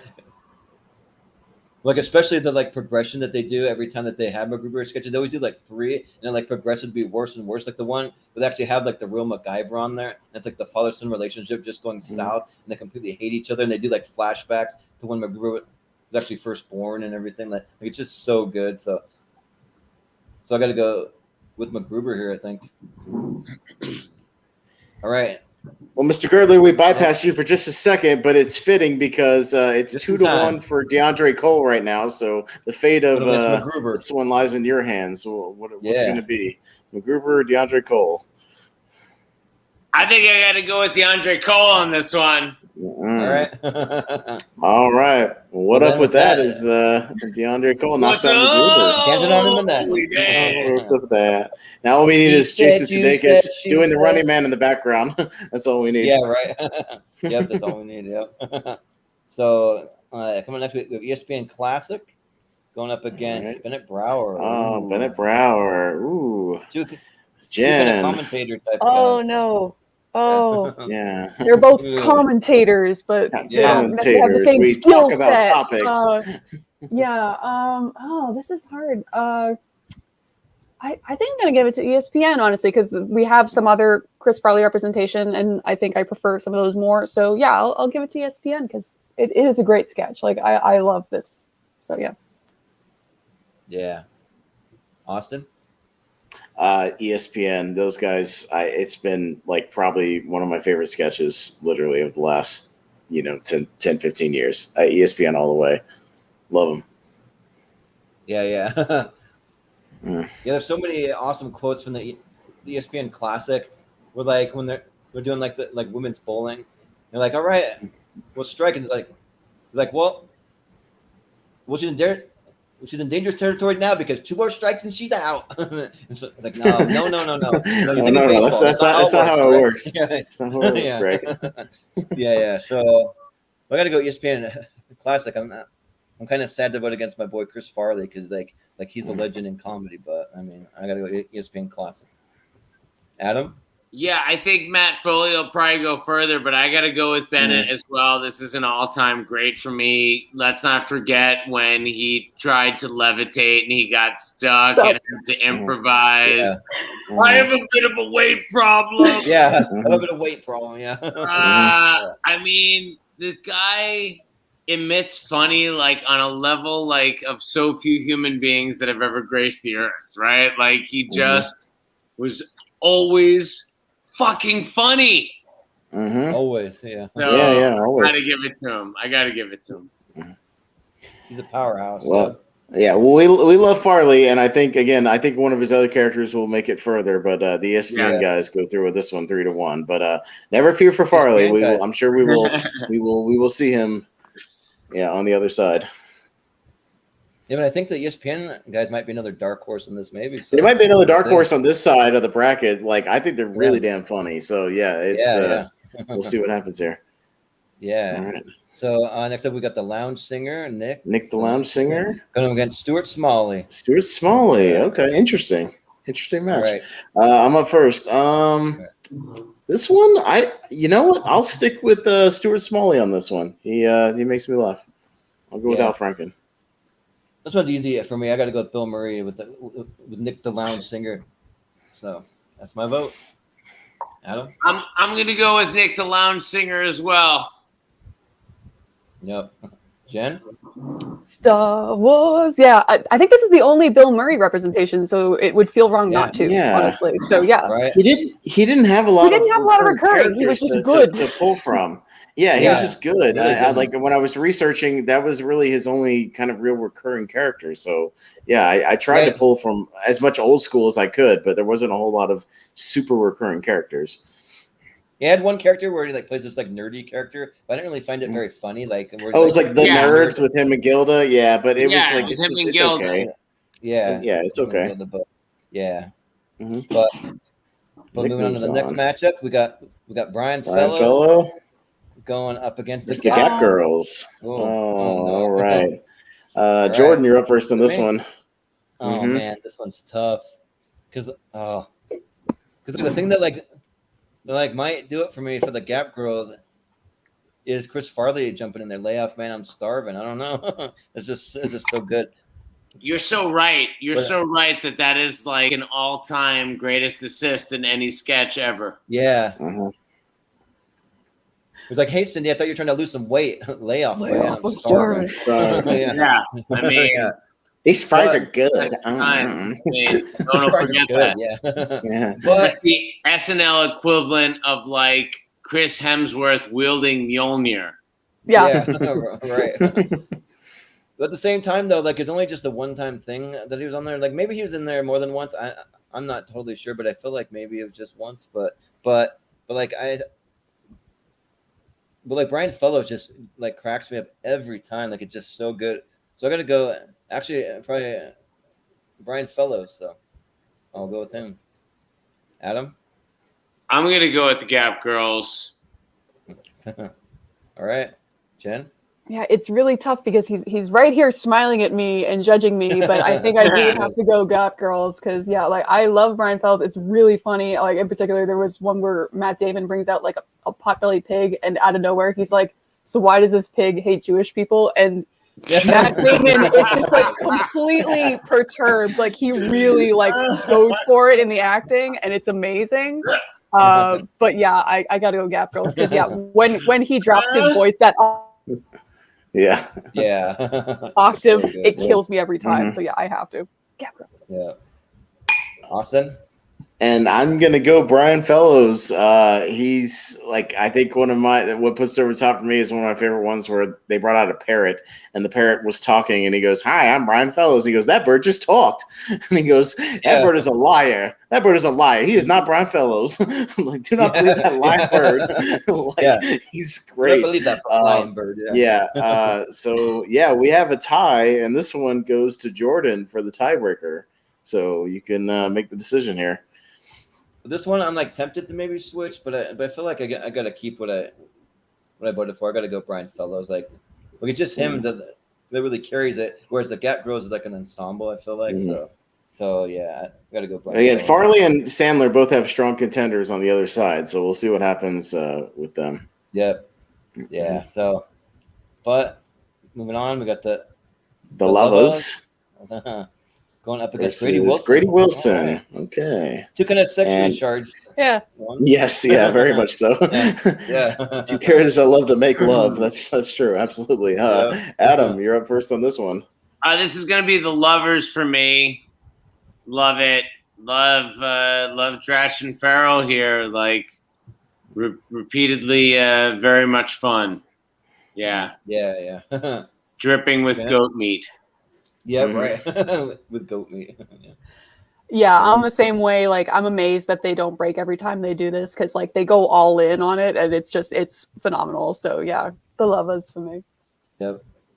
One Austin? thinks we heard the sound of native drums drumming in the background as we made native love. drums. Yeah.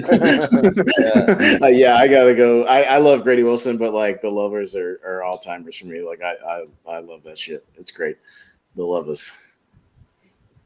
Yeah, I gotta go with the Lovers too. Like just seeing Rachel Dratch break character too, just like cracking up, and then when they bring in Jimmy Fallon, and I think that's why they break character because Jimmy Fallon breaks. Because Jimmy Fallon breaks every time. Yeah. Well, and what it was is every time they were in the hot tub with Jimmy Fallon, Will Ferrell was always like playing footsies with Jimmy under the water and like groping him and like messing with him and like just making each other laugh. So like it's always something like just trying to make each other laugh. Yeah, it's great. Yeah, clean sweep for the Lovers. I love it. But I'm glad we can bring a little attention to the Grady Wilson character because that's a fun character. Trust me, like they're a lot of fun. I might even like link a few of those in the chat after the show because they're a lot of fun. If you haven't seen them. Yeah. But moving on, we got Stefan going up against the grumpy old man.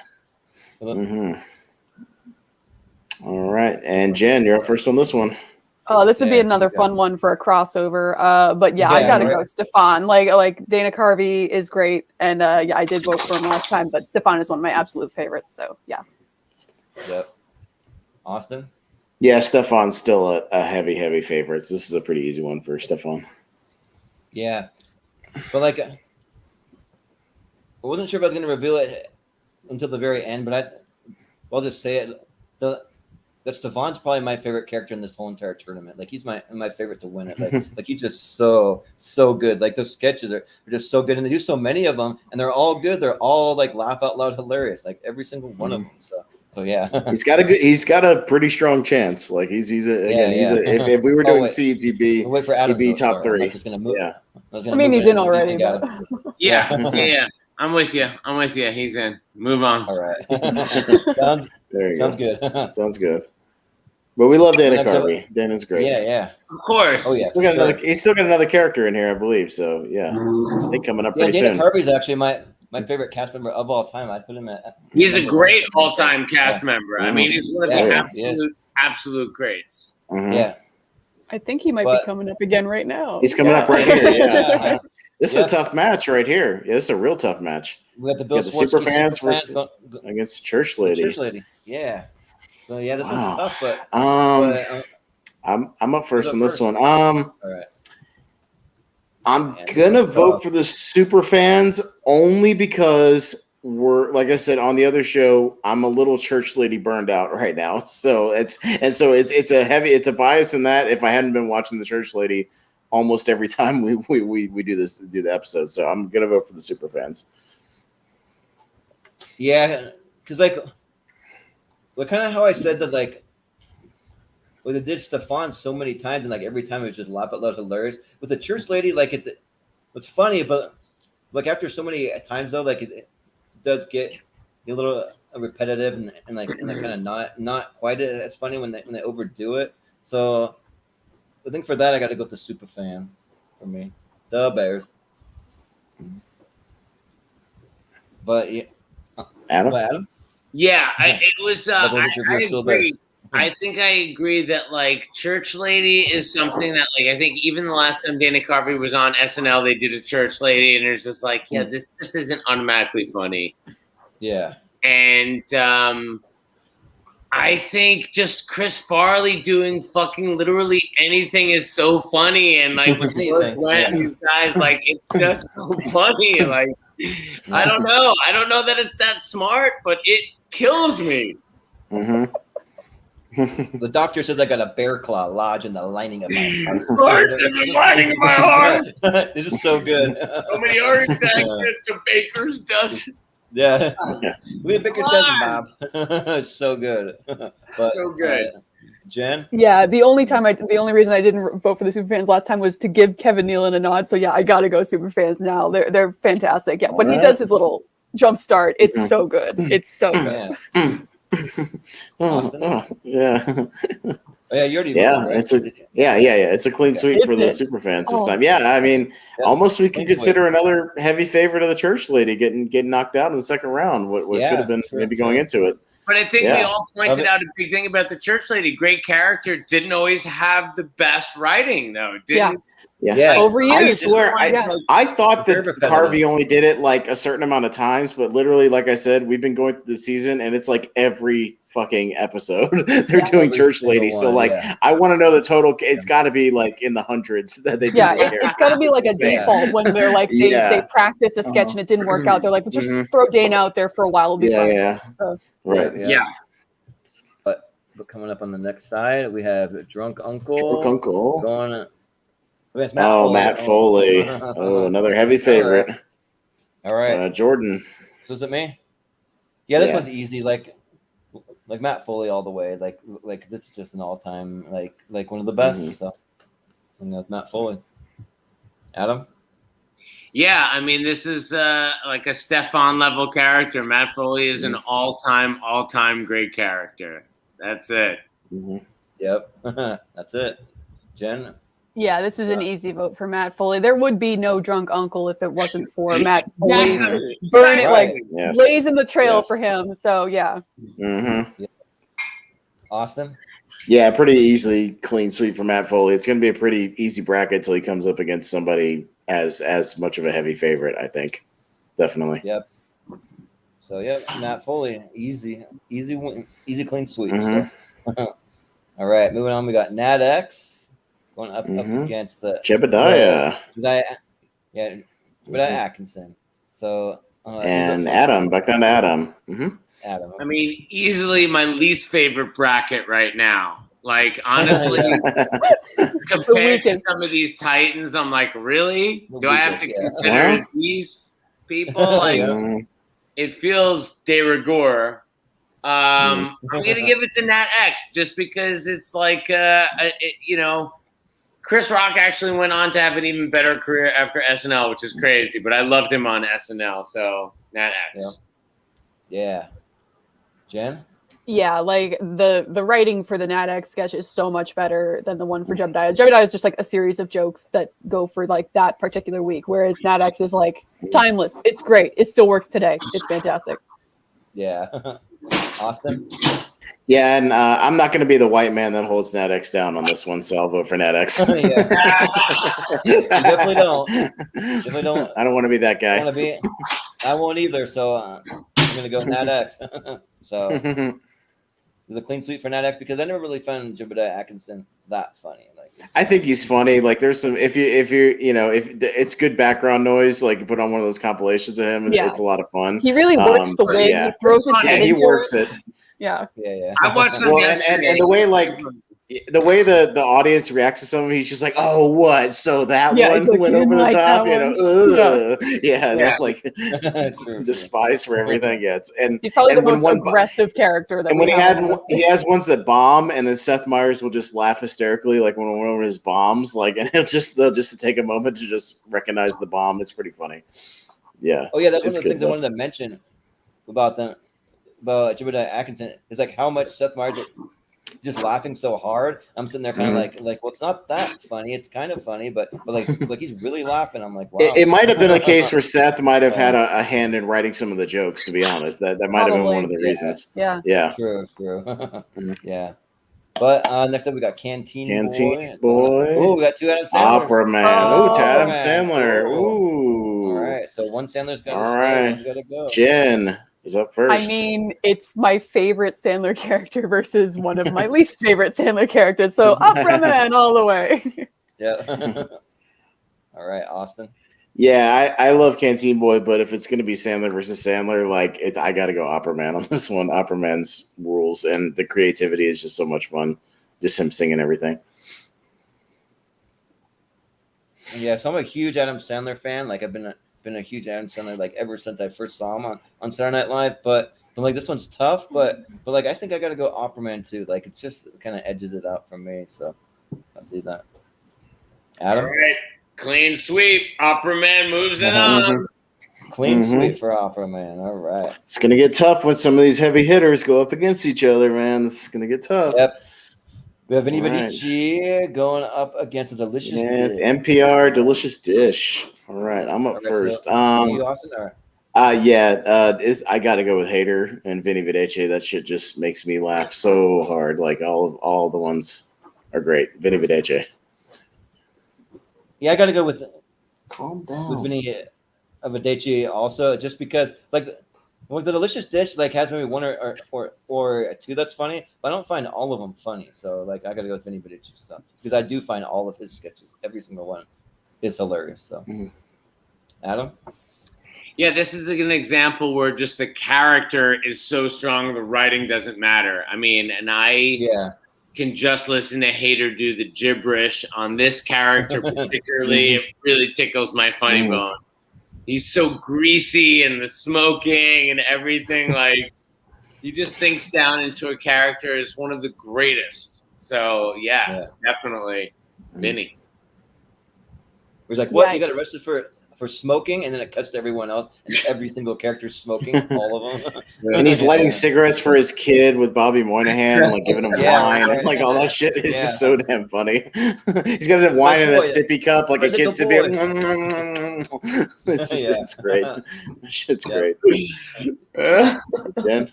Yeah, even though I'm still mad that he knocked out Mr. Robinson, yeah, I got to go for Vinny. It's strictly the sweaty balls. It's not. I don't really consider them a recurring character, even though they are technically. So yeah, Vinny.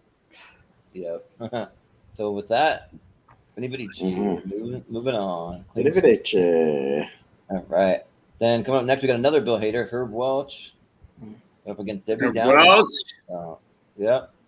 So, do you, Austin, or is it me? I can't remember who's there. This one goes to Jordan. So yeah, Herb Welch versus Debbie Downer. So I think this one, I don't know, this one's tough because like they both have moments that are like super funny, but then they also have moments where I'm just kind of like, they're okay, but yeah. So like this one's tough because they're just kind of like middle of, well, not really middle of the road. There's a lot of highs and lows for me. I'll say that, but oh man, like just for that, this might be one of the toughest ones for me. I think I'll just give the edge to Herb Welch, but I mean, like really, I could like do a coin toss here, so I'll do Herb. But Adam, I agree with everything you said. Really tough one, just because you don't feel super strong about either of these characters. Yeah. And yet, while I hate to do it, I'm going to give the edge to Dratch here because much like we said about Moynihan before, like this is like her character. Like this defines her as a character, and Hader is just such a deep, deep catalog. So I have to give the edge to Dratch here. Yeah, we're kind of all on the same page of like I have equal enjoyment out of both of these, but because we have so much Bill Hader representation, I'm gonna give it to Debbie Downer because it's phenomenal. So yeah. Austin, we do, but for a reason. So I stick with Herb Welch because I fucking love it. But with that, I think I know where this will go because we have a tie, and it goes to Adam for the tiebreaker this time. So Adam, you can put through whoever you want. I'm going to go with Rachel Dratch on this one. Just so, because you know what? Hader's doing fine. Yeah. That's fair. Okay. That's totally fair. I like seeing, somebody like Rachel, move through and have a strong presence. Definitely. All right. But I will say, though technically, we could consider Herb Welch an impression because if he's doing it based on like a real life character, like it could be considered an impression. It's a takeoff of a real person, but it's not him doing a literal impression of the guy though. Like there's plenty of things where they're inspired on the person. Yeah, right. But even the church lady is based on people Dana Carvey knew at his own church, like growing up. So like it's just a takeoff of real people. Yeah. I mean But anyways, moving on. Speaking of real people. Coneheads. Yeah, right. Versus June. Yeah. Junice. So I think Adam on this one goes first. Yeah. Coneheads versus who? Versus June. Coneheads. June from Lawrence Welk Show. Junice. No. Yeah. It's Coneheads for me here. Jen? Yeah, we have two physically deformed things here, but yeah, I got to go Coneheads. I think that one lasted, like it stands the test of time better than Junice does. So yeah. Exactly. Yeah. Austin? Well, they're not really deformed if everybody from the planet Remulac looks That's like true. that. That's just what they look like. Maybe Junice is an alien. I don't know. Well, to them, we are all deformed to them because we don't have the cones. So I'm just saying, Junice has a different sisters every single time she comes out, so she might just be an alien being adopted by different families. Who knows? Yeah, very true. Jordan? Would you vote for Coneheads? Is that what you want? Yeah, I vote for Coneheads. Okay. He's pretty easy. Yeah. Well, for me, I'm gonna go with Junice. Like, she just makes me laugh so hard because she just comes at the end every time. You know that she's coming, but if like you're watching it for the first time, you don't know she's coming. Like that's when it really hits. But like after you've like seen it a few times, maybe not as much, but like it just cracks me up every time. Like it's kind of like a guilty pleasure for me. So yeah. I'm gonna vote Junice. But even with that, 3-1 for the Coneheads. Yeah. Coneheads moving on. All right. So next up, Samurai. Going up against Wayne's World. Wayne's World. Ooh. This one's tough, but But who's up first? And Jen, Jen's up first this time. Yeah. Oh no. Okay. Yeah. Yeah, I think Oh. I love John Belushi. I think it's a great concept for a sketch. However, I think the writing and everything behind Wayne's World is much more complex. So yeah, I got to go Wayne's World. And I've been mean to Mike today, so yeah. Yeah, right. That shows some love for him. Austin? Yeah, as much as I want to go old school on this one, and I love Belushi, but yeah, it's Wayne's World, man, on this one. Yeah, I'll give Mike Myers some more love. Keep him going. Yeah. And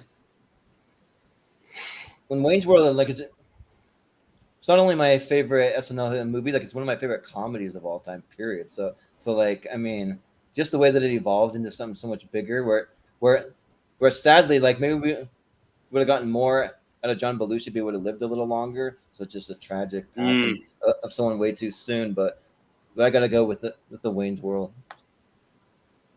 Adam? Wayne's World, yeah.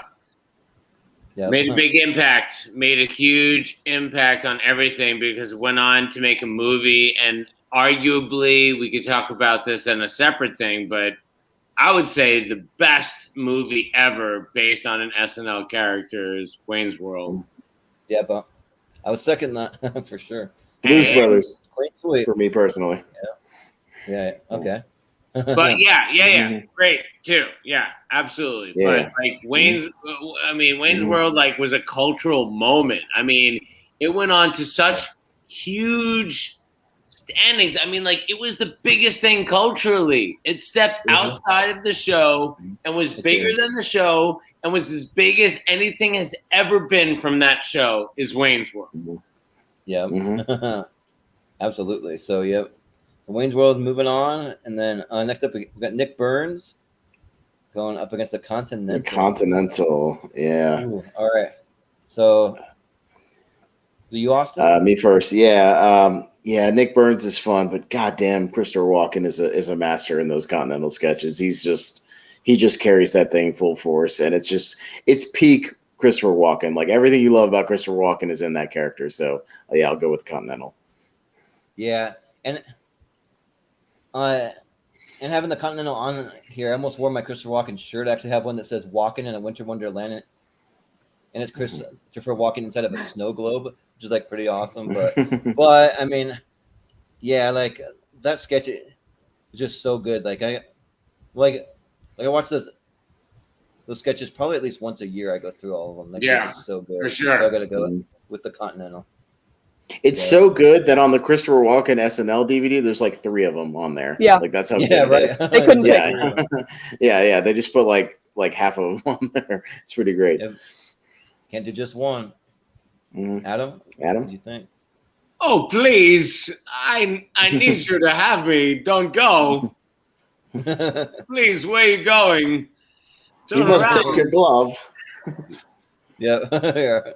It's so good. Yep. Yes. Yeah. Jen? Yeah, absolutely Continental. Like like it deserves to move on, and so that the impression continues. So.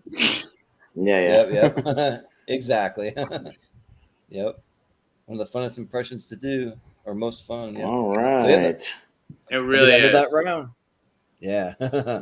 So yep, we're moving into the I think it's going to 16. get really, really tough here, as we got some real heavy favorites going up against That each right other. side This is getting real even scary worse. real fast. It's getting scary really, really. Like Yeah, I think this left side might be a little easier, but yeah, the right side's going to be rough coming up pretty soon. I'm scared. Oh. Yep. So we got Hans and Franz. Let me zoom it out just a little bit. Going against DeAndre Cole. Andre Cole. Yeah. So Jordan, you're up first on this one. So yeah, Hans and Franz versus What Up With That? this one's tough because, like, if I think about which sketch I just have more fun with, it, like, with What Up With That, but like as far as actual characters go, though, I just think that the Hans and Franz are just better characters overall. So like, I think I got to vote Hans and Franz on this one. So yeah, Adam. Hans and Franz all day. Absolutely. Yeah. Jen. Yeah, like the What Up sketch in entirety is really fun, but yeah, like Keenan is the driving force, but he's not what makes it fun. Like entirely. So yeah, Hans and Franz, like you could put Music them and in the any dancing, sketch and they'd yeah. be fun. So yeah. Yep. Austin? This was a little tougher for me, but I'll stick with Hans and Franz on this one, and I'll vote against them later. Yeah. All right. Yeah. Hear me You'd now, like to and think watch that. me later 2 weeks from now. I don't care. Yeah. Exactly. Yeah. Watch me later. So good, yeah. Yeah, so up next we got ESPN Classic going up against Nick the Lounge Singer. All right. So, And Adam's up Adam. first on this one. Yep. Yeah. I gotta keep it real with Nick the Lounge Singer, Bill Murray, all day long. You know. Yep. Jen? I gotta go ESPN because honestly, that's one of those where it's all about the writing, and I respect that. Whereas like Nick the Lounge Singer is a lot of fun, but it is just like Bill Murray doing what he does best kind of thing. So they just kind of throw him out there and have fun. But ESPN is all about the writing. So there you go, writers. Yep. Fair. Austin? Yeah, I'm in the same vein as Jen. Like the writing is, you can tell they just have so much fun writing those characters and writing those little catchphrases for all the product placement. Is just so much fun, and like just all those little things are great. So yeah, I'll just do another one real quick. If you're seeing Sparks, wear your penis, Sparks. KY jelly. Yeah, right. Yeah. It's pretty great. Or like when, like I just have one question for you. How do you play the game of billiards? I have no idea. Like, I don't know. I don't know. Yeah, I do not understand this game. Yeah, I don't understand this game whatsoever. And then just like him, just like when Sudeikis asks him questions, he just starts like explaining how like the sponsored product works or whatever. It's like no, that's not what I meant. It's not what I meant. I'm asking you about the sport of curling or whatever it is, you know. How do you think they're going to approach this? Well, she's going to want to grab a handheld mirror and just squat down and then really get down in there. And no, I didn't ask you about a fine product like Tampax. I asked you about how they're going to approach the darts here. Yeah, right. Yeah, so I got to go with the ESPN Classic. Yep. Yeah. So all right. With that, it takes 3-1. Bill Murray. So. Mm-hmm. All right. Sam. So. We know we got Brian Fellows, Safari Planet. Versus the Lovers. All right. Jen. Oh, this is tough. I think this is very close, very, very close. But I think I got to give it to the Lovers because I think it's the last Will Ferrell out there, honestly, and he has done like so many interesting characters that I would feel weird cutting them. So yeah, the Lovers. Yeah. Austin. Yeah, it's like, but then again, this is the only Tracy Morgan one too, and like he had all the good characters. Yeah, this is probably his best character. Yeah, this is like super tough too, because they both make me laugh in like different ways. Because Brian Fellows is just so blunt, but like the Lovers, just like you start to giggle and then you're just laughing hysterically like by the end of it, just with their silliness.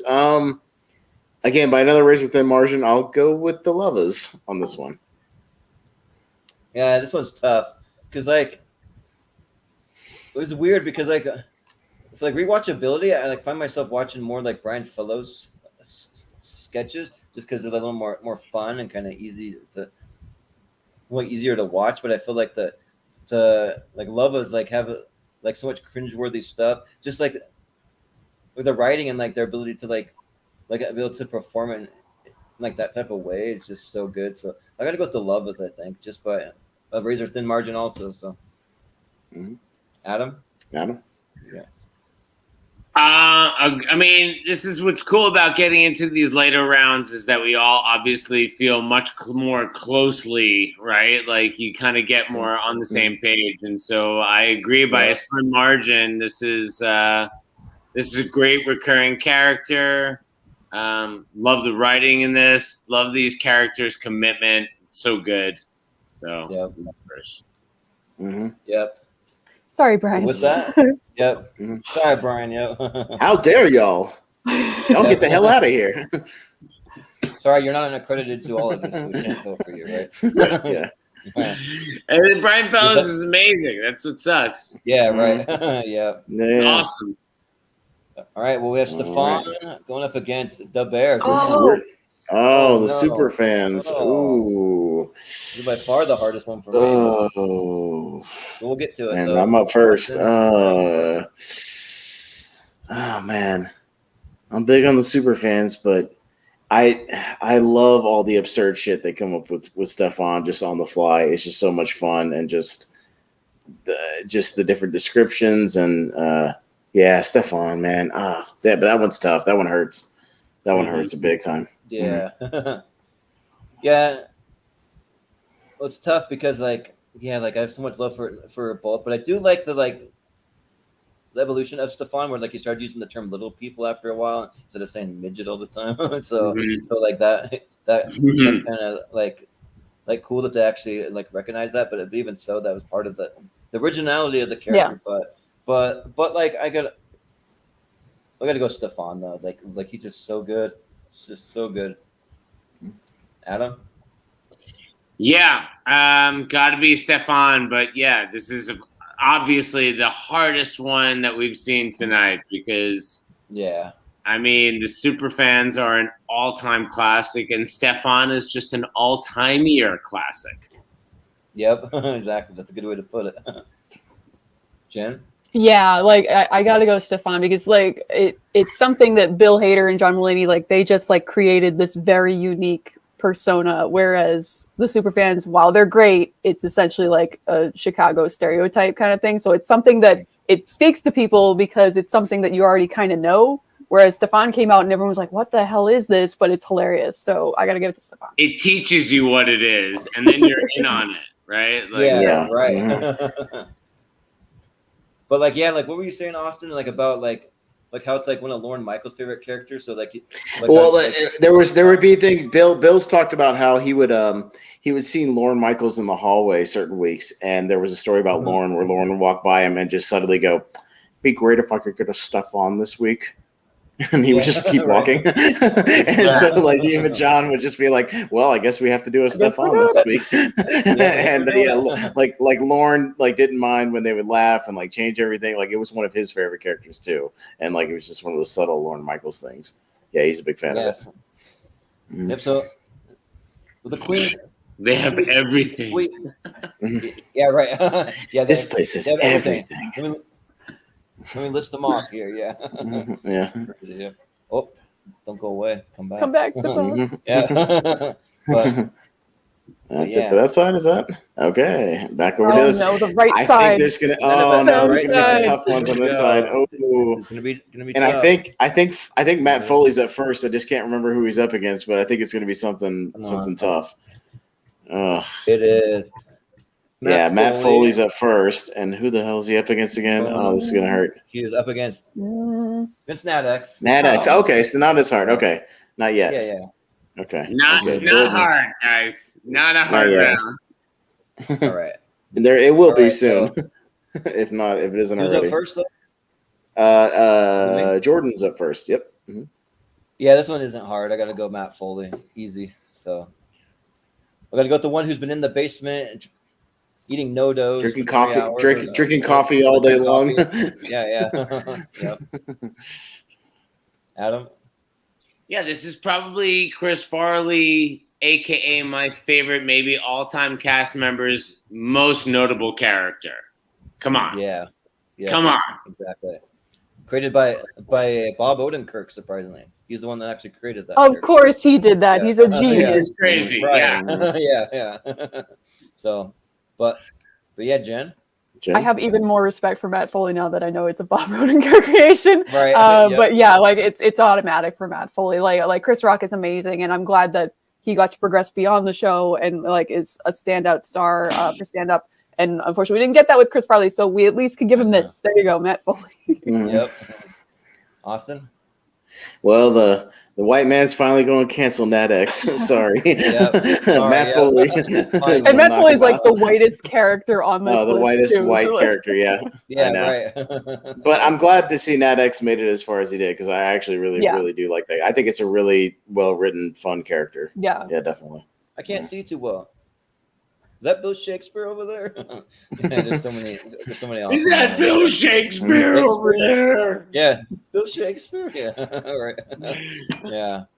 But up next we got Opera Man going up against Vinny Vidice. Oh man. Yeah. All right. Add him up first. Two I'm maybe going Italian Vinny. characters, maybe. Yeah. Yeah. Vinny Vidice for me. It's a tough one. Opera Man is incredible, and Adam Sandler is obviously one of the best that ever played the game. But I, as I've said before, this Vinny Vidice character is very, very funny to me. Yep. Jen? Yeah, we got two Italian or pseudo-Italian characters here, but I gotta go Opera Man because like Adam Sandler, like my favorite stuff that he does is when he does musical kind of parody stuff, and this is like the epitome of that. Like obviously he has like the standout songs and everything, but this was the character that got to do that. So yeah, Opera Man. Yep. Austin, what do you think? This one's really tough, but I got to stick with my boy Hater and go Vinny on this one. He just makes me laugh. Jordan.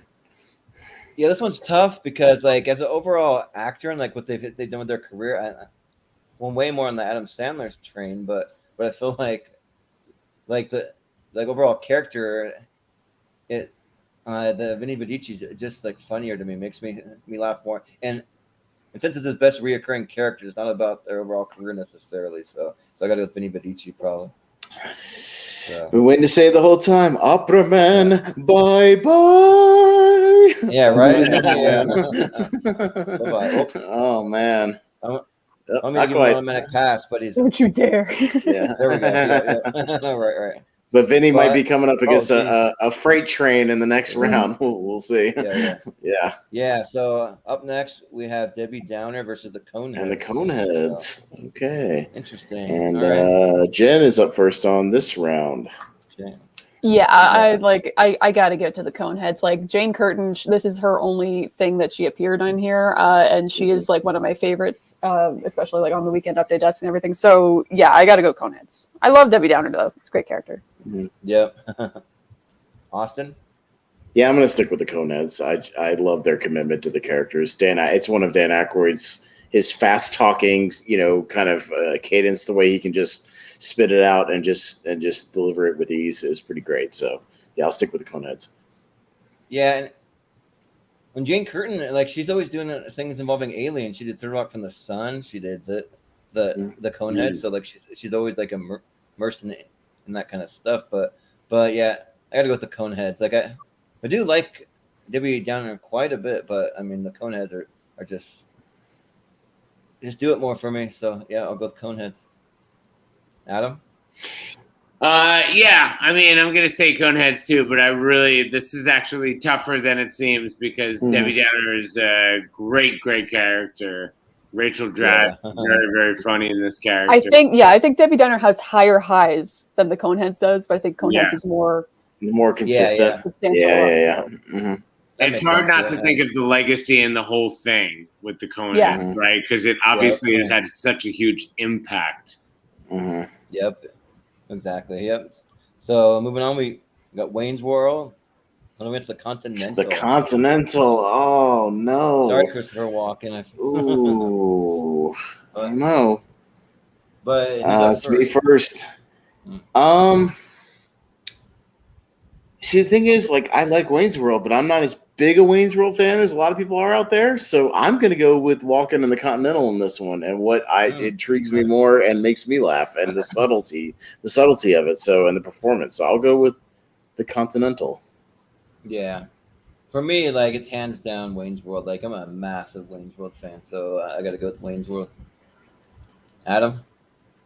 Yeah, it's crazy. You're gonna go. I hate it. Bye-bye. It's Wayne's World for me. Yeah. Jen? It's really tough because I feel like I probably enjoyed the Continental sketch more, but Wayne's World just means so much more to the legacy of SNL, and it's like it's more complicated than Continental. Like they both do some really fun stuff with camera work and everything, with the zooms and everything. But yeah, Wayne's World it means a lot more to the legacy of the show. So. Yeah, we don't want to make them. And I forget who was the tiebreaker. So. Yep. Exactly. Yep. I was like, I don't know where the Jen, power lies right now. Am I the tiebreaker? Jen, you're the tiebreaker right now. So yeah. That's very interesting. So now I know that. Yeah. Uh-huh. Yep. Yeah. Keep that in mind. But yep, that'll be the end. So I think we're to the Elite Eight. I think. I thought this was the 16, but I could be wrong. Because that was just we just voted on the 32. We just got our 16, so I think now we're going into the 8, I believe. Are we going to the Elite Eight right now? I think we're figuring out the Elite Eight right now. Wow. Yes. Nope. Amazing. Or is that the Elite Eight? This is the Final Four. No, this is the Elite Eight. Oh no, okay, it's off screen. Yeah.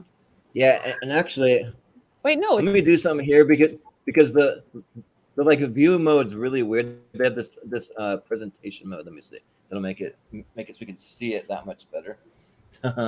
Which I should have done from the very beginning. Gets rid of all the ads and everything. So bear with my slow internet. That's gonna be slow tonight. There you go. You can see it. Okay, so we are in the Elite Eight right now. These are the Elite Eight? Yeah. Uh-huh. Okay. Well, and just to, I was going to say, explain what we're going to do with the Elite Eight, too, because we do have fun with that. Yeah, so I run a little group over on Facebook called Schmodown Friends and Family, where we talk about Schmodown, but we also promote everything for the channel over there. So we're going to have a poll for the Elite Eight, and all our top 8 picks are going to be there. So everyone from the community, you can go vote on that. You can let us know if you got it right. You can scream at us in the comments if you get it wrong, and let us know. So yeah. And what are some of your favorites? Maybe we didn't include at all. There could be some other characters we didn't include. Yeah, there's definitely a few of them. We had to make some tough cuts, but first off, we got Hans and Franz going up against the ESPN Classic guys. So and Jordan's first on this one. Yeah. Oh man. Well, surprisingly, I feel like this should be more difficult than it actually is, but actually like the ones that just make me laugh more are the ESPN Classic guys. I gotta give it to them. They're just so funny and they're so good. So how about that, Adam? Yeah, I think the ESPN Classic guys are good for a lot of laughs, but I gotta stick with Hans and Franz. Yep, understandably. Jen? Yeah, I like that we have the 2 sporting duos going against each other in the Elite Eight. But like as much as I like the ESPN Classic, like Hans and Franz, they're iconic. Like they have really stood the test of time. I honestly didn't remember about ESPN until we looked at the list and I was like, oh yeah, that was a really good one to sketch. But Hans and Franz was an automatic one, so I think I got to go for them. Yep. Austin? I'm super happy they made the Elite Eight here, the ESPN Classic guys, because again, they make me laugh almost more than anything on this list. So I'm going to force the tie and make Jen put through what she wants to put through, and then I get to have the tiebreaker. All right. Yeah. All right. What's that? All right, with that, Hans and Franz. But I'm super happy that they're going to be in the poll, like the ESPN Classic guys, because I'm going to vote the shit out of those guys. Yeah. Right. Yeah. Have Same fun here. with that. So it's pretty cool that they were kind of a dark horse and they made it pretty far. So I'm happy about that. Yeah. So next up, and I'm going to zoom it in a little bit. We're kind of way out there. It's the Lovers. The Lovers and Stefan. Yeah. Stefan. Yeah. So I think there's Adam first. Is that right? Adam. I think we can save time here. As we said, Stefan is going deep into this round. Stefan, people love, as it has been said before, they were so consistent with the quality of the repetition, right? Where some of these sketches really start to diminish after a certain amount of appearances. The Stefan sketches, wow, they just kept getting better and better. So Yep. Absolutely. Yeah, the Lovers only they survived by a razor thin margin last time, so good for them. But Stefan easily this time. Yeah. Austin? Yeah, I'll vote for Stefan, but again, I'm very happy that the Lovers is one of my understated, really funny, one of the funniest recurring characters out there, and I'm glad they're going to make it in the poll too. So, but I'll vote for Stefan. But yeah, I'm super happy they're going to be in the Elite Eight. Yeah. And if I ever go to New York, I want to know what New York's hottest nightclubs are. You gotta have that kind of stuff. So New York's hottest club is right? Yes. Yeah. Or like My slice, favorite is or your like, mother and I are separating. That's my favorite one when he drops the octave. Yeah. Drops it. Yeah. So yeah, I got to give it to Stefan. Yep, easy. All right, sweet for Stefan. Into the final four, as expected. four, Stefan yeah. was a heavy favorite Yeah. to make it Heavy almost to the favorite, so, championship, yeah. probably. Yeah, That's all. All right. that's it. So you can start right there if you here- want to, instead of scrolling up. I say either one. Yeah, but Yeah. all right. So we No, got. this is very important, people. Oh Yeah, yeah, right. this is very, very important. Very important. We got Matt Foley, motivational speaker, against Vinny Vidici. So, are we going to have a Bill Hader matchup in the championship? Yeah. We'll find out. Jen So- is up first in this one. No, I am amazed that Vinny made it this far. I understand everybody likes Bill Hader. He's amazing and everything. But Matt Foley, like, it's the moment that Chris Farley enters the room in the first time the sketch appeared, you're like, you know you're in for something special. Because he is just like full on energy the entire time. And the way he keeps like hitching up his pants for no reason. Like, that is a very distinct character choice. And he's just all in the entire sketch. It's amazing. So Matt Foley. Yeah. Yep. Matt Foley. Yeah, I helped keep Yeah. keep Hader alive in this one. Yeah, he goes now, but again, I'm super happy that some of these characters are making like the Elite Eight because I love Vinny Vidici, but yeah, he's running into a brick wall here with Matt Foley, an absolute superhero of SNL. So yeah, Matt Foley. Mm-hmm. Yep. Yeah, I got to go Matt Foley all the way. Like, Matt Foley's one of my classmates. I wore the shirt for a reason. So, I mean, come on. Mm-hmm. So, Matt Foley. Adam? I mean, Matt Foley could win this competition. You We got said it Adam. from the beginning, very early on. Matt Foley and your Stefans Yep. are like your absolute favorite. Like, yeah, that's it. I just realized though, Well, Adam and I could have teamed up, forced the tie, and I could have put Vinny Vidici into the final four had we done that. What's wrong with you? Expired. Which would have been Just awesome. because. You could have. Yeah, Yeah. I could have.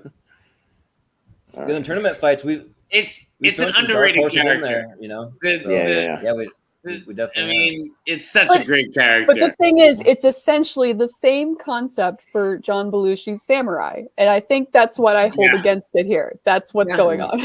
Yeah. Not much else going Very on true. besides just the realization of a character, right? Yeah. Like, not a lot to be Uh-huh. said. Mhm. Yep. But up next you're the Coneheads hanging in there against Wayne's World. It's Wayne's World. That's Yeah. such a classic stalwart battle. Yeah. Yeah, that is. I know. Hey, Like, that's- probably that's two of the classic Titan. better movies as well in SNL oeuvre. So yeah, Yeah. Coneheads versus Wayne's World, and I'm up first. It's funny because I've been kind of voting against Wayne's World most of the time, not like because I don't like him, just because the other character I happen to just think is a little bit funnier. But I'll vote with Wayne and Garth on this one, so I'll go Wayne's World. Yep. All right. And I got to go Wayne's World easily, like hands down. So that's an easy one for me. Adam? Okay, I'm gonna make it. 3 Interesting. to 1. Oh, okay. All right. Jen? I think I gotta give it Wayne's World. Like, I think I actually enjoy the Coneheads movie than I enjoy the Coneheads sketches. So I think that has a lot to do Same. with it. But Wayne's World, Mhm. like, it's just great, and I think it is probably my favorite Dana Carvey character too. Like, Garth is very underrated. So It's a clean sweep then. Yeah. Oh, yeah. Mhm. Clean sweep. Yep. Mhm. That's it. So we're down to the final four. Final This four. is it here. this So, is a fantastic Final Four. yeah. Yeah, that's a really fantastic, strong yeah. Final Four. Four, I mean, and also four. Four They're from Like, different eras. They are Different eras. I mean, Hans and Franz was like late '80s. Carvey and Nealon. You've got Stefan in the modern era. Early '90s with Foley, and early '90s as well with Wayne's World. So I mean, yeah. We all Unfortunately, know nobody. it's coming down But- to Stefan Yeah, versus Foley and Matt down Foley, here. yeah. You we all never- know. well, You know? Do we? Because Jordan's a big Wayne's World fan. I don't know, and somebody could flip Wayne's World. Like, who knows? Like, we'll see. I don't know. I'm a massive Wayne's World fan. I've dressed up with him, and I've never dressed up as. So Matt who Foley. knows? We'll get there when we get there. But not quite the body type. It's exciting. It's exciting. It's exciting. It's gonna be exciting. So Jordan, you're up first. Jordan, you're up first on Hans and Franz versus Stefan. Well, left side is the easy side for me. Like we're not. Yeah. The other side, I'm kind of scared of, but yeah, I gotta vote Stefan. Easy. So, Adam. My heart is very clear in all of this at this point. I gotta vote for Stefan. Yep. Yeah, I'm glad that Hans and Franz made it this far, but yeah, it's clear that it should be Stefan on this side. Yep. Yeah, Austin. Yeah, Stefan. Yeah, it'll be. This is the easier of the two votes on this one, and we'll see what happens on this other one, which could be. It's funny. It's funny though. Every time we've done tournament fights, and Jim, you've been on a couple of times. We always have we get down to the final four, and like one of them's actually kind of easy, and the other one's like super hard. Like, and then when we get to the championship, it's way harder. I don't know why. Like, it's one of those crazy things. I don't know. Yeah. So it's Adam up first on the next one? Adam up first for Matt Foley, motivational speaker, versus Wayne and Garth. So this could be interesting. Adam. This is really, really tough, but I got to give it to Matt Foley. It's probably just my favorite of all time. From my favorite player of all time. It's tough. That's it. Yeah. Matt Foley, motivational speaker. Yep. Jen? Yeah, I'm on Team Matt as well, but it's also because like Wayne's World is great, but it is like coming off of like a parody of something that happens on like the local channel news kind of stuff at like at 2 a.m. and everything. Whereas Matt Foley is like a completely weirdo character that they just came up with. So it's very unique. It's super fun. And it's Chris Farley's best work, honestly. So yeah. Yep. And just for fun, I'm going to keep the audience on the edge of their seat and say Wayne's World. Oh, why? All right, you got to build some suspense, huh? I'm going to build some suspense for this one. I put it on Jordan. Yeah, like as much as I want to vote for Wayne's World, I really do. But like Matt Foley's just like probably the best character. Well, maybe the best character of all time. I don't know, because Stefan, that's just as tough for me. So I got to think about the one for. I mean, you're talking about two of the best right now. I mean, yeah, what are you talking about? Mm-hmm. Yep. So yeah, I got to go Matt Foley. So with that, we have our championship. We have our championship match. Yep, this is it. So well, and if we had made, I think if we had made predictions beforehand, I definitely could have seen these two being like at least in the final four. So yeah, I think it's pretty appropriate that they're in the championship. So yeah, Stefan versus so Hader versus Foley, arguably two of the greatest cast members of all time as well, of their own eras. And two of the most explosive kind of fun characters. So.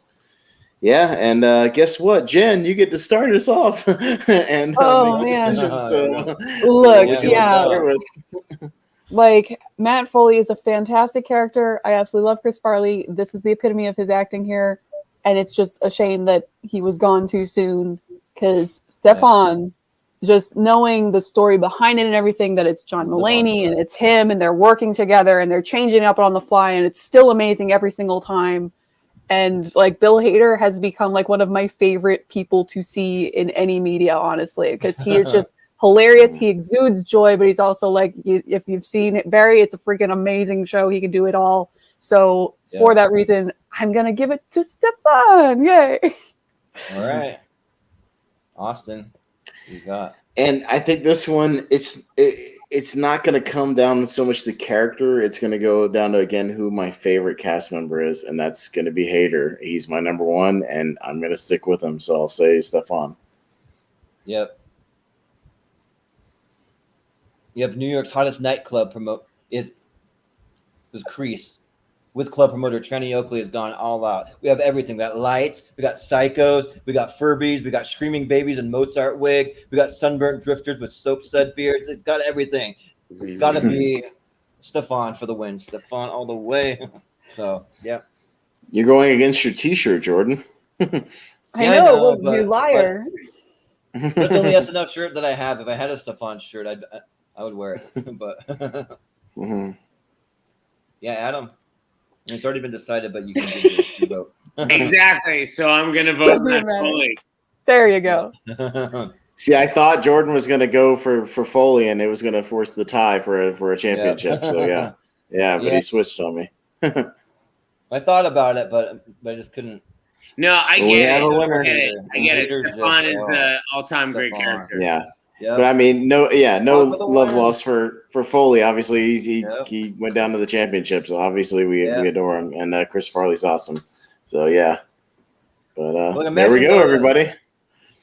If Chris Farley would have lived longer, what we would have got from him? Probably some amazing stuff. Mhm. You know, Mm. it's just it's a shame. So, Mhm. but yeah. So, but yeah, that was a fun time. Thanks, guys, for coming on. Good job, So, everybody. Yeah, All yeah. right, nicely Yeah. done, nicely done. Get it. Woo. I will We made say it to 3 hours. I think I'm 2 for 3 on when I share this link to this. I put a GIF on it of what I think is going to win, and I've got 2 of them so far. So Oh yeah, I yeah, did Stefan today. So yeah.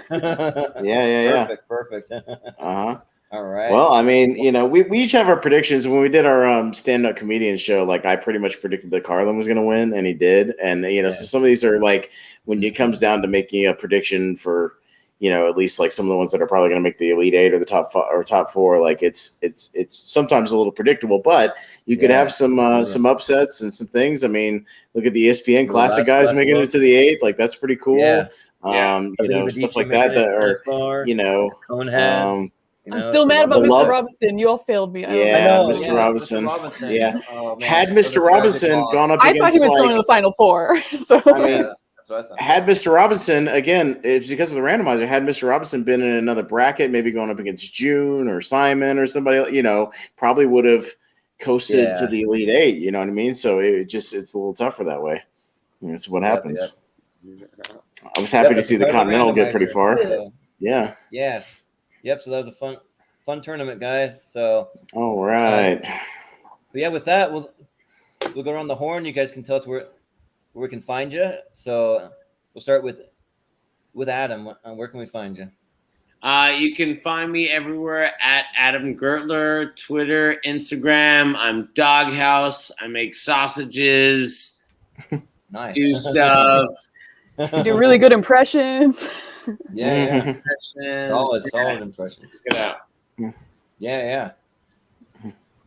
And Jen, where can we find you? You got anything you want to promote? Yeah, you can find me, Jen Kemp, on Twitter and Letterboxd at JKMemeQueen. You can see me in the Schmodown, probably not coming up, but I got matches you can go back and watch. And yesterday I was on Notorious by Chance Top 5 with Sabrina, Marisol, and Paige from Brady. And we did the top 5 female performances of the 2010s. And it was a fantastic show. It's really fun. Go check it out. Awesome. And Austin, do you have anything you want to promote?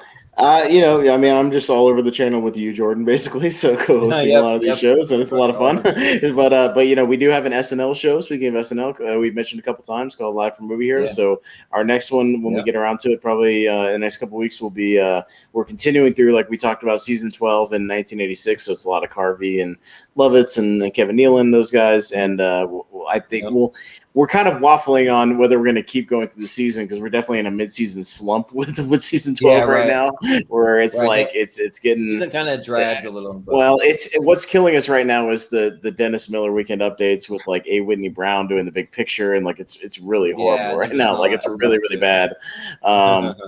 And like but we will try to probably get the crew here back together, because we would definitely want to do more tournament fights SNL related, like we talked about. We want to do like maybe the best impressions, you know, that have been done over the show. Like that would be a lot of fun. You know, get your, you know, Will Ferrell's George Bush's and Burt Reynolds, you know, and Sean Connery and you know, Joe Pesci, Jim Brewers, you know, all that kind of good stuff. Like that'd be a lot of fun. So like we definitely want to do that, and then an overall cast member one for sure. Like there's definitely stuff we could do with SNL. That'd be and even like one-off characters that made one appearance. You know, maybe famous ones that just only lasted one time. You know, we'll see. So that'd be a lot of fun. But yeah, you can find me all over the network other than that. and like things like Yeah, that. we could do the more cowbell stuff, or just maybe sketches that were just one-off sketches. You know, we could put up against each other. Yeah, that'd be a lot of fun. Yeah. And then also, so just it's coming up next week. So I'm actually getting ready to move. So we're gonna have a bit of a lighter week next week. We are doing an episode Tuesday of our other show, our kind of sister show called Tearmaker Fights. We're gonna be doing best '90s sitcoms of all time. So we're gonna have Chance Ellison on the show. So that should be a fun time. And then coming up after that. So after that week, we're gonna be doing it. Best professional wrestlers of all time. That's going to kind of coincide just about a week after SummerSlam. That's coming up here soon. And then also too, we did a couple episodes where we featured me and my two other co-hosts, our top 64 favorite movies of all time. We put those into the bracket and kind of voted on those. So if there's anyone from the community that's interested in putting their top 64 up for our voting, we can. Jen, you've been on the show a lot. If you want to put together a top 64 movies and throw them in a bracket, we can do that and have a little fun. Eventually. Eventually. I mean, just something in your off time, maybe when you're thinking about it. Yeah. Right. We've got enough people lined up right now where it's going to take a couple of months to get to everybody's that's lined up right now. So I'm just saying down the line, if you want to have a little fun with that, feel free. Yeah. The other person from the community that we're going to be doing with one of our regular guests, Steven Shepard. We're going to be doing his top 64 coming up in about 2 weeks from now. So so that should be a fun time. And yeah, that's pretty much what we have going on. And then you can find the poll tomorrow in the Schmodown Friends and Family group that you can come vote on our Elite 8 tomorrow. And then if you haven't yet, you make sure that you hit the like, the subscribe, all that stuff. We don't really promote that enough on this show, so I'm just gonna give a little shout out to that, and yeah, we'll do it for this episode of Tournament Fights. So thank you again for coming on, and we're definitely down to have you guys back. We'll be also posting the schedule over in the Schmodown Friends and Family groups. So if there's any topics that catch your attention that you like, you can hit me up and you can let me know. You're always welcome back on the show. So yeah, for Jen, for Adam, for Austin, and I've been Jordan Movie Hero Anderson, and we will see you next time.